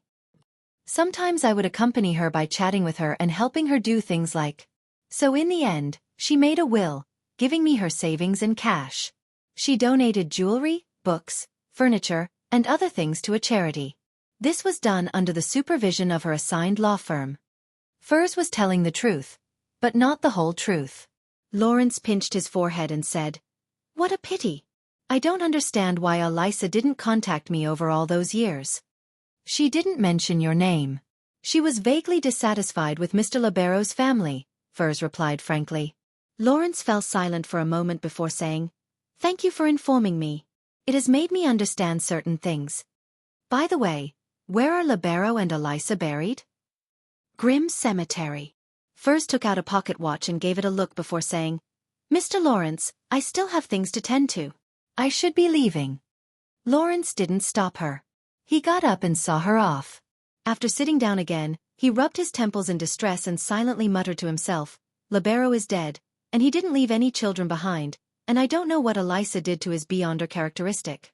Richard died at the hands of the Aurora Order. Sam doesn't even wish to contact us at all, having no interest in shouldering the responsibility of the family name. Will the Abraham family slowly disappear like this? Chapter 374. Artificial sleepwalking. Lawrence sat in the coffee shop booth, unable to stop himself from thinking about the hardships of the Abraham family over the years. Ever since they had split up into smaller families and settled in other places, the elder council's control over the family members hit rock bottom. A great number of Abrahams refused to advance, in order to avoid the effects of the curse. Hence, many of them remained at sequence 8 or 9. Some didn't even attempt to become beyonders, wishing to be ordinary people with a certain amount of knowledge so as to live a calm and peaceful life. The elder council believed that this was an act of forgetting the family's honor, but it couldn't be harsh on such action since it was tantamount to self-destruction. In such a situation, the upper echelons of the Abraham family began to think of introducing changes. They imitated the teacher-apprentice inheritance system of the life school of thought, and they trained non-family members, hoping that once they advanced to become high-sequence beyonders, then they would, in turn, be able to help the Abraham family deal with the curse that had existed for about 1,500 years and find their ancestor, Bethel Abraham, who had vanished in the War of the Four Emperors. The plan started off smoothly, and the apprentices who didn't have to worry about the curse quickly became stronger and stronger under the Abraham family's meticulous nurturing. Within a short period of 10 years, there were several strong sequence 5 individuals among them, while not a single person among the direct descendants of the Abraham family was sequence 6. The trunk was too weak, but the branches were too strong. Hence, the seeds of tragedy were planted, and the ambitious apprentices began casting their sights on the powerful sealed artifacts that the Abraham family possessed. Their plot failed, but it also resulted in serious repercussions.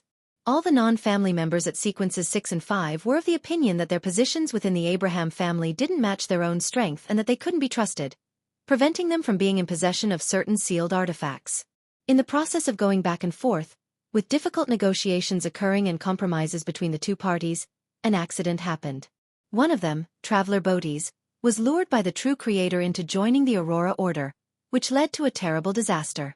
In this disaster, the upper echelons of the Abraham family were almost completely destroyed. More than half of the few powerful sealed artifacts were lost, and only 3 were left.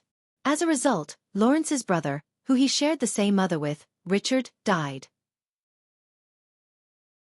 Not only did Bodhi's benefit greatly from it, but he also gathered all the beyonder ingredients he needed, and with the help of the true creator, he successfully overcame the dangers and became a demigod, becoming one of the 5 saints of the Aurora Order, the Saint of Mystery.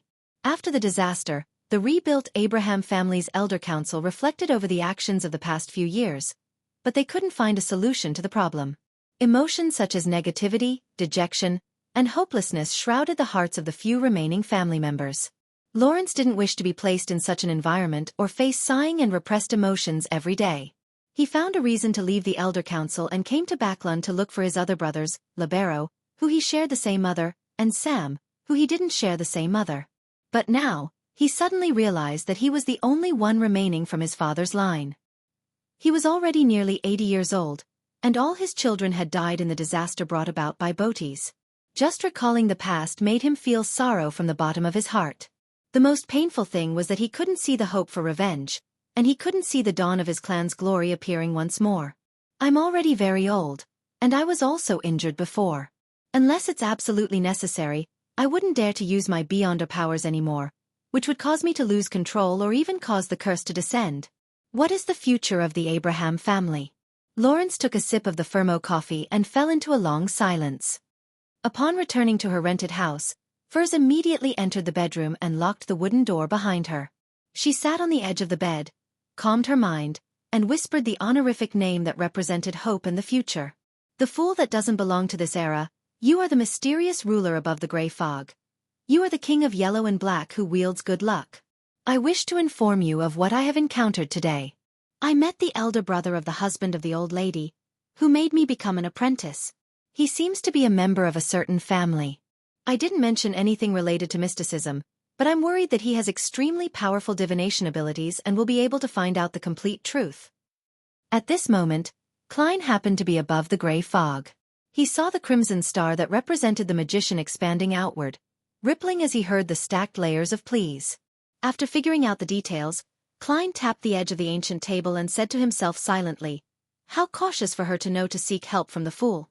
Besides, your guess isn't wrong. The corresponding sequence 7 for apprentice is astrologer." Having recently read the Book of Secrets thoroughly, he had quickly come up with a plan that would help him interfere with divination through rituals. I have to say, with the Book of Secrets and my advancement to sequence 7, I'm becoming more and more godlike when above the gray fog. Of course, for the time being, I'm still just an empty shell. Speaking of which, I've been acting in front of Miss Justice and Mr. Hanged Man several times, fooling them completely. Why didn't I receive any feedback from my spirituality? The speed at which I digest the potion doesn't seem to be getting faster as a result. Does it have to happen in the real world? Yes, it might be possible that their applause, as an audience, has been blocked by the gray fog, preventing them from directly affecting me. Just like how the eternal blazing sun and the true creator are unable to penetrate the gray fog to find this mysterious space. From the looks of it, the reaction between the gray fog and this mysterious space is very mechanical. It's not sentient enough, and it lacks intelligence. However, to me this is actually a good thing. In the midst of his thoughts, Klein turned his knowledge into an ancient piece of goatskin and threw it into the crimson star that symbolized the magician. A boundless grayish-white fog suddenly filled the air in front of Furz's eyes, and an illusory yellowish-brown goatskin descended from the sky. When she saw the information written on it, she suddenly felt at peace.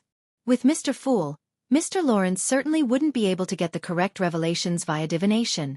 Furz sincerely expressed her gratitude and busily prepared for the ritual. She had seen a lot of instances where evil spirits did harm to others. In fact, she didn't trust the fool that much, but the curse of the full moon forced her to rely on him. Regardless of how bad the consequences are, I will just lose my life. Without the help of Mr. Fool, I would have already lost control during the last blood moon and become a monster. Every day I live is a day gained. This is all given to me by Mr. Fool, and he can take it back at any time. Well, it's best if he doesn't. Furz took a breath and lit the 2 candles that symbolized the fool. The initial steps of the ritual were no different from those she had mastered before. This continued until the candles were lit and the essential oils, extract, and herbal powder were thrown into the fire. When the fragrance of a serene etherealness filled the room, a faint, illusory fog covered the entire altar. According to the contents of the goatskin, Furz quickly adjusted her body and mind, entered cogitation and chanted the corresponding name of the fool over and over again. Such monotonous, repetitive behavior allowed the originally calm and relaxed Furs to slowly enter a state where the mind was in deep sleep while her spirituality dispersed. Her entire being felt groggy, but she maintained a strange sense of lucidness. She felt as if her spirit was floating about, constantly moving upwards. This was similar to the secret deed process that was formed with the help of an external object, but it was different in many ways. This was a technique in mediumship and was used to communicate with higher-level spirits. At an extremum, it could even allow a beyonder to travel the spirit world under the pretext of maintaining a special lucidness. Some beyonders who specialized in influencing the mind called it artificial sleepwalking. They could use techniques such as hypnosis to make ordinary people enter the state as well. In that way, an ordinary person would appear to be in a deep slumber, yet they would be able to answer questions. Although their eyes and mouths were closed, they could detect the presence of various spirit bodies around them, thus completing a certain degree of communication. The reason why Klein didn't let Furs use the secret deed ritual was that it could only give knowledge or direct effects such as purification or corruption, letting the target's mind gain a wonderful experience. It couldn't interfere with the divination or other matters done by another person. Simply put, the secret deed ritual directly affected the target's spirit body, astral projection, body of heart and mind, and ether body.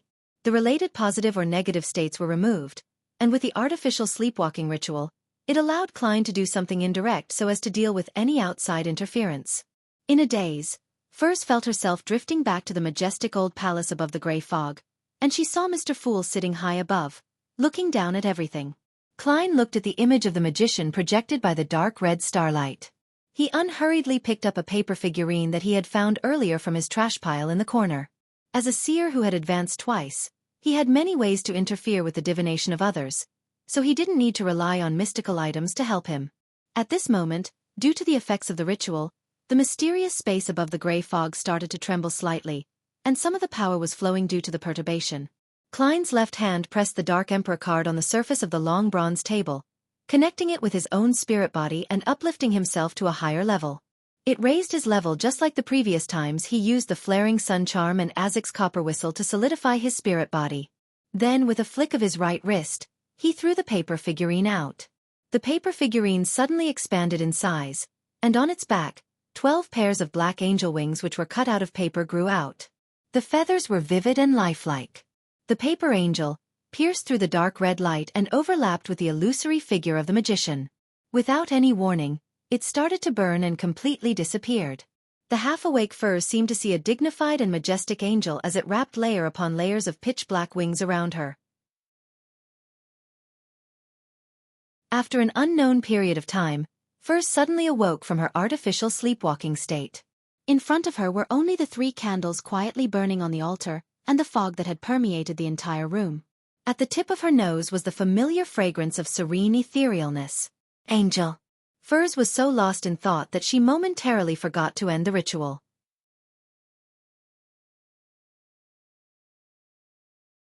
Chapter 375.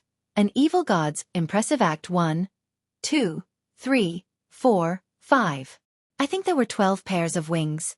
According to the canon descriptions of the various churches, that's an angel of the highest rank. Furs tried to recall what she had seen in her reverie. She was both shocked and not that shocked, as if what she had encountered was a shocking event that she had previously taken for granted but had simply never encountered before. It isn't surprising that Mr. Fool has the services of an angel. From the fact that Miss Justice and Mr. Hanged Man occasionally use the word him to refer to him, one can imagine so. The fact that he's able to isolate the effects of the moon's ravings allows me to infer. However, my request was only to interfere with Mr. Lawrence's divination. Yet, he actually made an angel protect me. Isn't this too extravagant? Or is this a routine act for him? One more problem. Why are the feathers on the angel's wings black? Does this signify degeneracy or death? What is the true identity of Mr. Fool?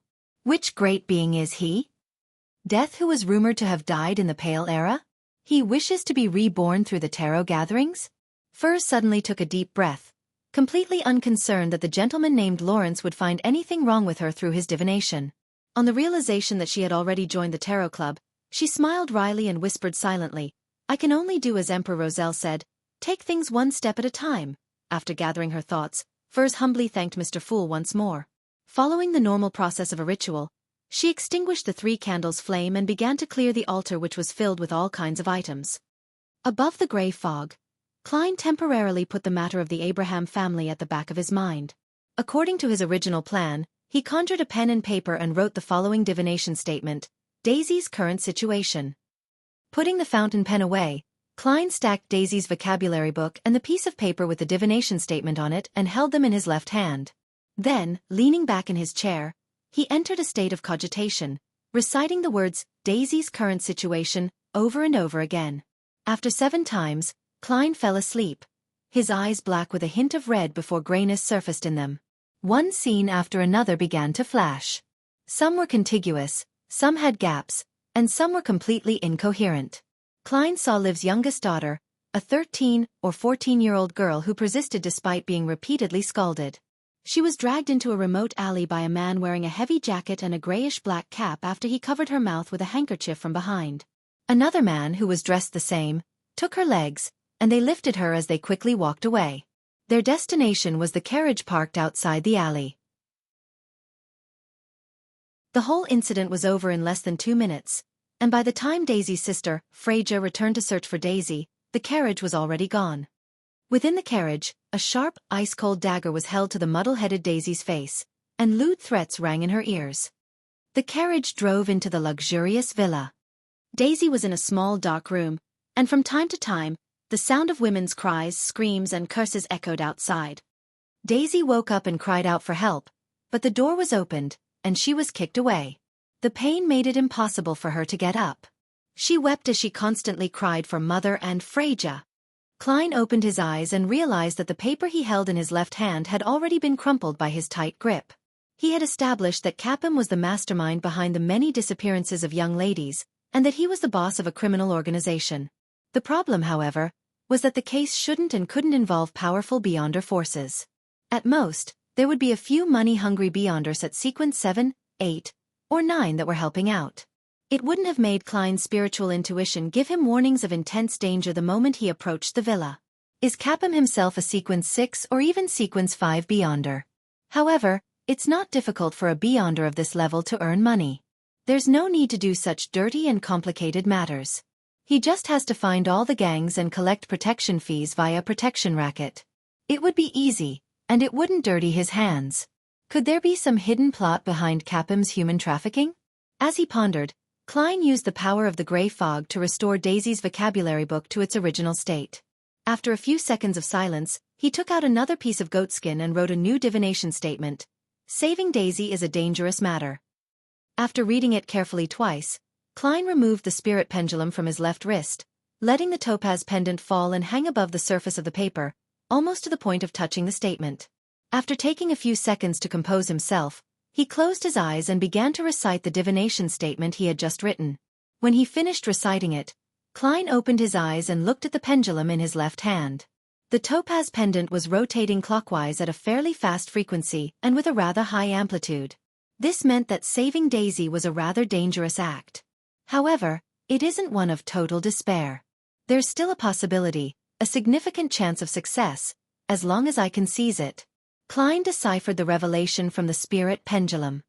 He leaned back in his chair, closed his eyes, and said with a self-deprecating smile, "Wasn't I looking for an opportunity to perform? This is it.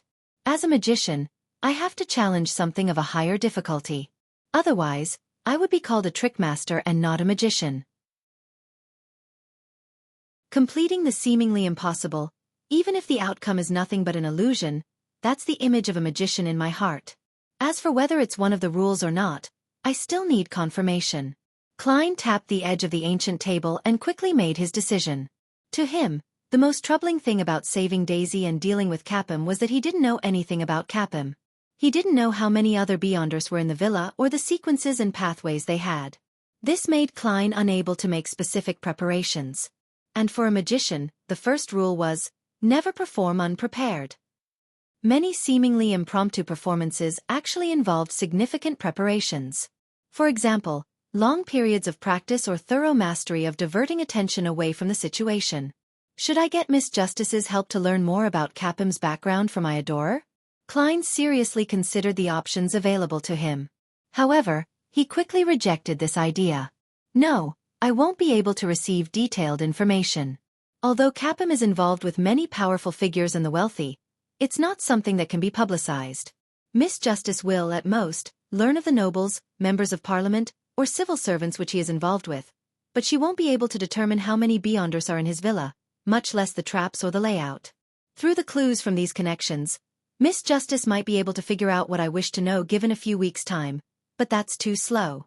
Rescuing Daisy needs to be done as soon as possible. Any delays will result in a tragedy. Klein's eyes swept across the surface of the long bronze table and onto the junk pile in the corner. His mind began to formulate an idea. On the one hand, I can get Miss Magician and her friend, Miss Zio, to investigate Capim's background and determine which Beyonders he has ties with. The two ladies are very well connected in East Borough, several gangs, and a considerable number of Beyonder circles. On the other hand, I can take action by myself. I can obtain information from the servants or bodyguards that come out from Capim's villa via mediumship. After finalizing his plan, Klein was in no hurry to get help from Miss Magician. He decided to try doing it by himself first so that he could find out more about the matter in a targeted manner. In the blink of an eye, his figure disappeared from the towering palace above the gray fog. After lunch, a man wearing a grayish-black cap and a thick cotton coat cautiously left from the back door of Capim's villa. He walked all the way to a crossroad and got into a rental carriage. East Borough. He touched the dark red birthmark on his face and instructed the carriage driver. The carriage began to move, and the man looked out of the window with a bored expression, admiring the beautiful ladies and young ladies on the streets. If only we could kidnap them. The man let his imagination run wild as he revealed a regretful expression. When he was far from Iris Street, he suddenly shivered, and his eyes became slightly dazed. He knocked on the wall and said to the carriage driver, "Stop, stop. I forgot something. Here will do." The carriage driver didn't dare to reprimand the ferocious man. He didn't even mutter as he stopped the carriage by the side of the street and allowed him to alight. After paying 6 pence for the ride, the man retraced the direction in which he came for dozens of meters before entering a cheap hotel. Without the need for any proof of identity, he paid for a room. After entering, he left the door ajar without locking it. Then, the man sat on the edge of the bed with a deadpan expression. Suddenly, a transparent and illusory figure separated from his body. It was none other than Klein, who was dressed as a worker. He had used the method of summoning himself to transform into a spirit body and had attached himself to this man's body, allowing him to walk to a convenient location for mediumship. After knocking the man out, Klein's spirit form disappeared from the room. Not long after, the door was pushed open, and he walked into the room in his corporeal form. Using a wall of spirituality to seal the place, Klein quickly set up a mediumship ritual, allowing the alluring scent of amantha extract and eye of the spirit medicine to emanate in the surroundings. After finishing his preparations and just as he was about to start the mediumship, he suddenly exclaimed and stopped his actions. He discovered that the spirit body of the man who was unconscious on the bed had a mysterious unknown restriction. If he forcefully did the mediumship, although there was a high probability of success, it would activate the seal and cause some Beyonder to notice this occurrence. This would end up alerting the enemy. Such a strange Beyonder power. Very cautious and very careful. What Capim is involved in isn't simple at all. Klein took a few steps forward, frowning slightly. He glanced at the unconscious man and suddenly chuckled. "Do you think you can stop me with just this?" He quickly suspended the ritual, summoned himself again, and responded to himself. A few seconds later, he flew out of the candle's flame in his spirit body form and floated in the room once more. Without any hesitation, Klein, in his spirit body form, suddenly approached and possessed the unconscious man. The man suddenly sat up and opened his eyes. His expression appeared lifeless. He straightened his body, walked to the front of the altar, step by step, and then chanted in a low voice, "The fool that doesn't belong to this era, you are the mysterious ruler above the gray fog. You are the king of yellow and black who wields good luck."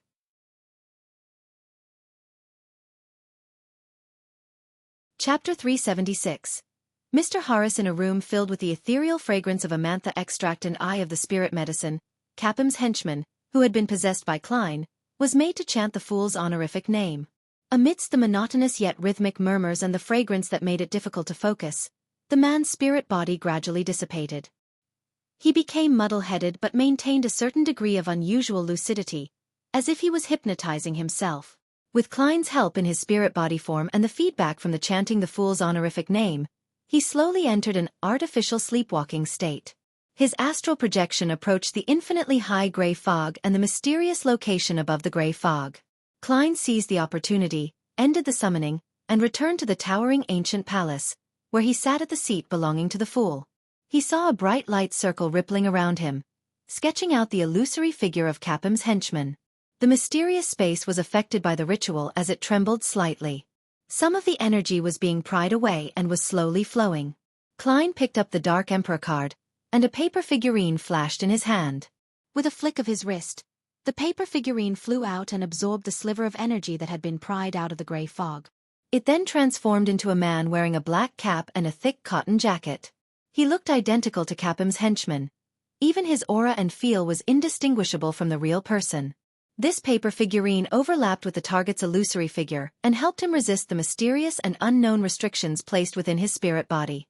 At the same time, Klein held the Dark Emperor card and spread his spirituality, touching the projection of Capim's henchman formed by the pure light. This was one of the applications of secret deeds, where a weak human and a great being were able to be a little in tune with each other, feeling the corresponding knowledge and gaining a wonderful spiritual experience. Unlike normal circumstances, Klein was playing the role of the great being in this instance.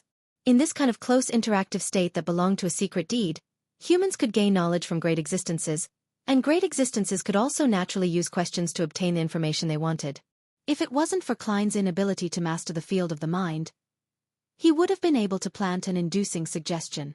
What kind of powerful people are in Capim's villa? Klein asked through the interactive spirituality state. Without any resistance, the projection transmitted the memories to Klein, making him feel like he was watching a holographic film. The man in the cap stood respectfully and fearfully in the room. In front of him was a middle-aged gentleman in a black tailcoat and a white wig. This gentleman had a long, thin and stern face, and his mouth was naturally pursed, giving off an exceptionally cold feeling.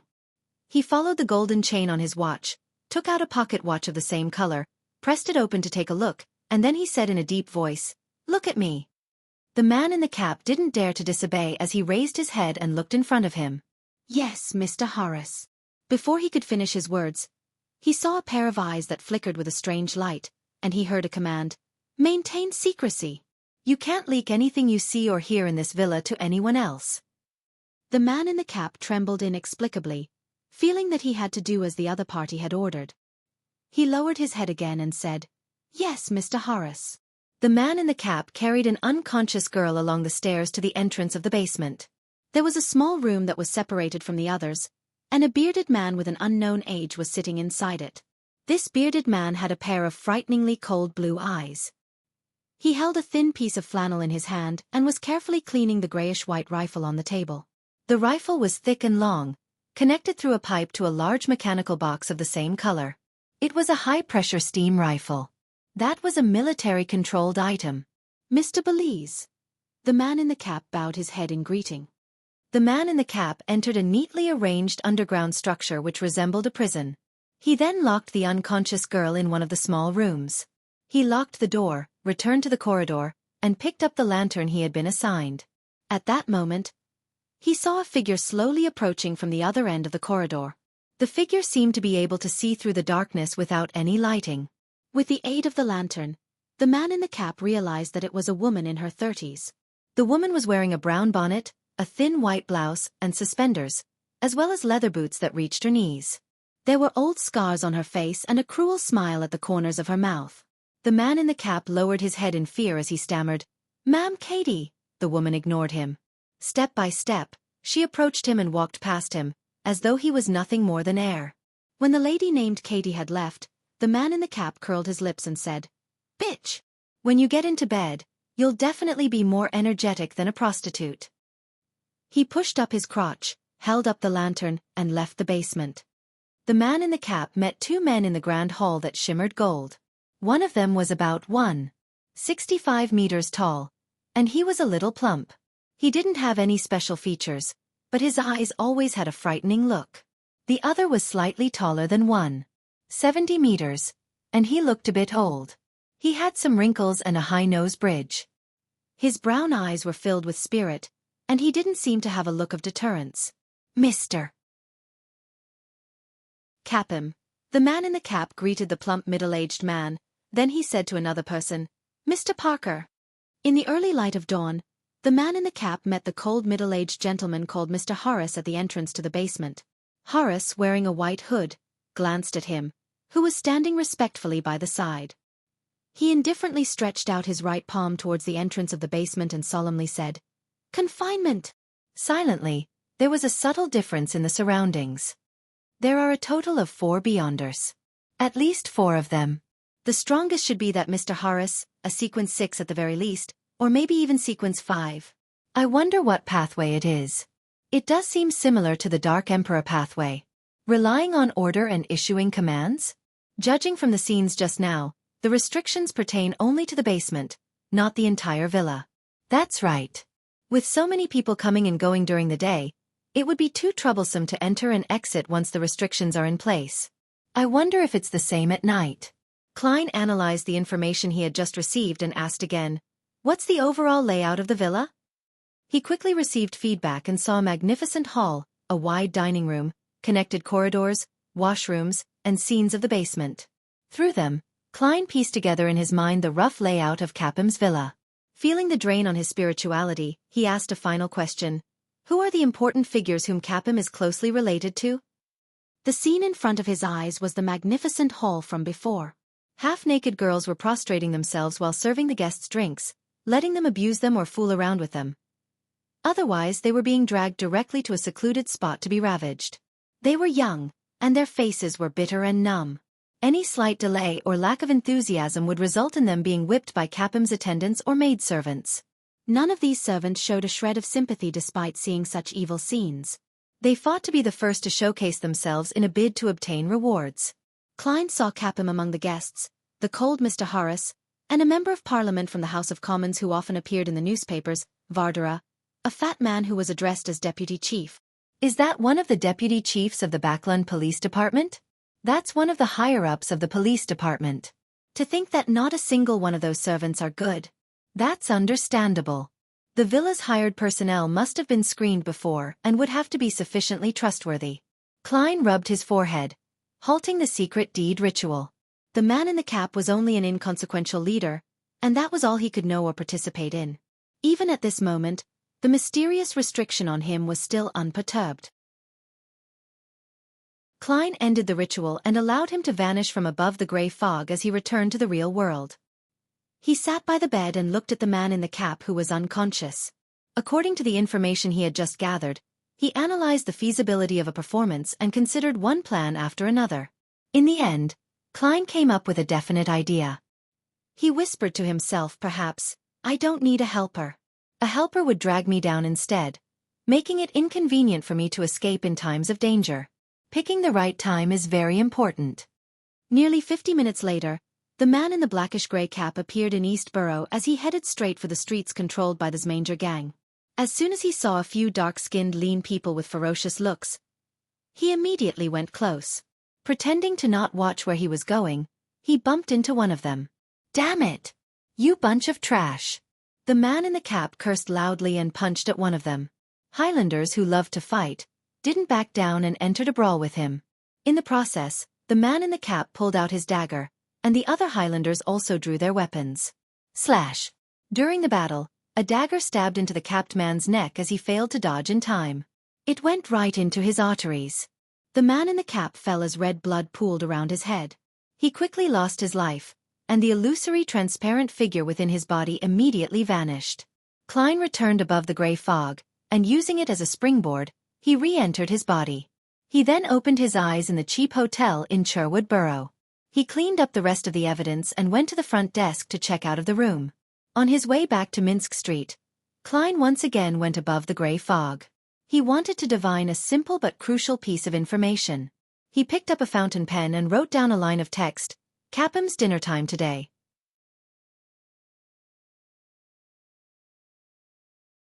Chapter 377. Capham's dinner putting down his dark red fountain pen, Klein picked up the piece of paper with the divination statement and leaned back in his chair. His lips moved as he whispered, "Capham's dinner time today," over and over again. Klein's voice echoed above the empty gray fog as his eyes rapidly turned dark, and his eyelids drooped. In a fragmented dreamscape, he saw the spacious, elegant dining room where there was gilded porcelain cutlery, caviar, roasted chicken, lamb stew, fried ribeye steak, deep-fried dragonbone fish, thick creamy soup, and so on. The food was placed in a certain order according to specific requests in front of several diners. Among them was the slightly plump Capham, the middle-aged gentleman in a white hood, Horace, the thin-bloused Katie, and Parker, whose face was rather unintimidating due to his old age. Looking out from the end of the dining table, he could see a window decorated with gorgeous decorations. Outside the window, the clouds were sparse, and the crimson moon was faintly discernible in the air. Klein opened his eyes and marked the location of the moon in his dream. Using his knowledge in astromancy, he quickly calculated a rough corresponding time. It looks like it's from 7:30 to 7:45 in the evening. Considering those few scenes, Capham and the others have already finished more than half their meals, so I can push the time back by another 15 minutes. That way, 7:30 is the best choice. Klein muttered silently to himself as he interpreted the revelation from his dream divination. Eating at 7:30 was not a rare occurrence. This was even considered mainstream in the Lone Kingdom and even the Northern Continent because many middle-class people, either due to their personal situations or because of low rent, lived in the suburbs and had to commute to work by taking the short-distance steam locomotive. By the time they got home, it was usually after 7 in the evening, so it was normal for people to have dinner between 7:30 and 8 o'clock. Klein had had the same experience in Tianjin City, but that was because he had no servants and no housewife. Once the three siblings returned home, they still needed to busy themselves for quite a while before they could enjoy any hot food. It wasn't because they lived far from work. This was why civilians and the poor often had dinner between 7:30 and 8 o'clock. As lunch and dinner were separated by quite some time, afternoon tea, which should have belonged to the upper-class citizens, became popular among the middle-class citizens and civilians. When he finished the interpretation, Klein recalled the revelation he had just received. Klein became acutely aware of a problem. Where were Capham's wife and children? They didn't appear in the dining room. Is Capham an extreme believer in the Lord of Storms, so his wife and children have to eat their meals in the activity room? Or is there another reason? Or could he be unmarried and childless? He's already a middle-aged man. Klein tried to divine the situation, but he failed to receive any effective revelations, so he gave up. 7:30. He repeated the time once more before returning to the real world. In the evening, even at home, Capham, who was wearing a formal bow tie, narrowed his eyes and looked at his subordinates before him. He asked in a slow but chilling voice, "Fabian is dead?" "Yes, boss." Even though he had been working with Capham for many years, his subordinates still felt fear and horror. "Odysseus. Call me Mr. In a few years, you'll have to call me Sir Capham." Capham loosened his bow tie and casually handled a thick cigar. "When did Fabian die? How did he die?" "This afternoon. I sent him to East Borough to do something. He ended up in a conflict with his Manger gang and got stabbed in the neck," Odysseus described in a trembling voice. Capham, who was toasting the cigar, said in an unperturbed tone, "Fabian is really a fool. But are the Manger gang fools to not know that he's my subordinate?" "Mister, as you know, Highlanders often join the Manger gang when they arrive in East Borough, and they're barbaric and reckless, and they don't give a shit who's who," Odysseus quickly explained. Capham snorted. "Have they forgotten that this isn't the Highlands? Or have they forgotten who I am? Odysseus, I want the body of the Manger gang's leader from that block. Can you do it? If you can't, I'll sink your wife, your child, as well as you into the Tussock River." "Mister, no problem." Odysseus immediately raised his voice. He immediately asked in a low voice, "Who can I mobilize?" Capham was about to reply when the door suddenly opened and the middle-aged gentleman with a white wig, Horace, walked in. He gave Odysseus a cold glance before casting his gaze onto Capham. "I heard that one of your subordinates had a conflict with a gang in East Borough and ended up dying?" "Yes, Mr. Horace." Capham stood up, cigar in hand. Horace stared into Capham's eyes and said, "You want revenge on them?" Capham's forehead suddenly dripped with beads of sweat. No, not at all. Mr. Horace, you misunderstand. Horace nodded slightly. You have to remember that during this critical period, we have to try our best to not cause any trouble unless necessary. He paused for a second and observed Capim's reaction. You are not the only human trafficker in Backland. We can support you, but we can also do so for others. You have to remember this point. The reason why I picked you was because you were vicious and shameless enough. However, you were extremely cautious. It wasn't because you were the biggest human trafficker. From the side, Odysseus listened to the duo's conversation. He wished that he was just a mass of air. That way, he didn't need to see how humble his boss, Capim, was. Without a trace of anger on his face, Capim smiled and said, Mr. Horace, my main concern is that Fabian's death isn't simple. It might disrupt your plans. No, there's nothing wrong with his death, Horace said in an affirmative tone.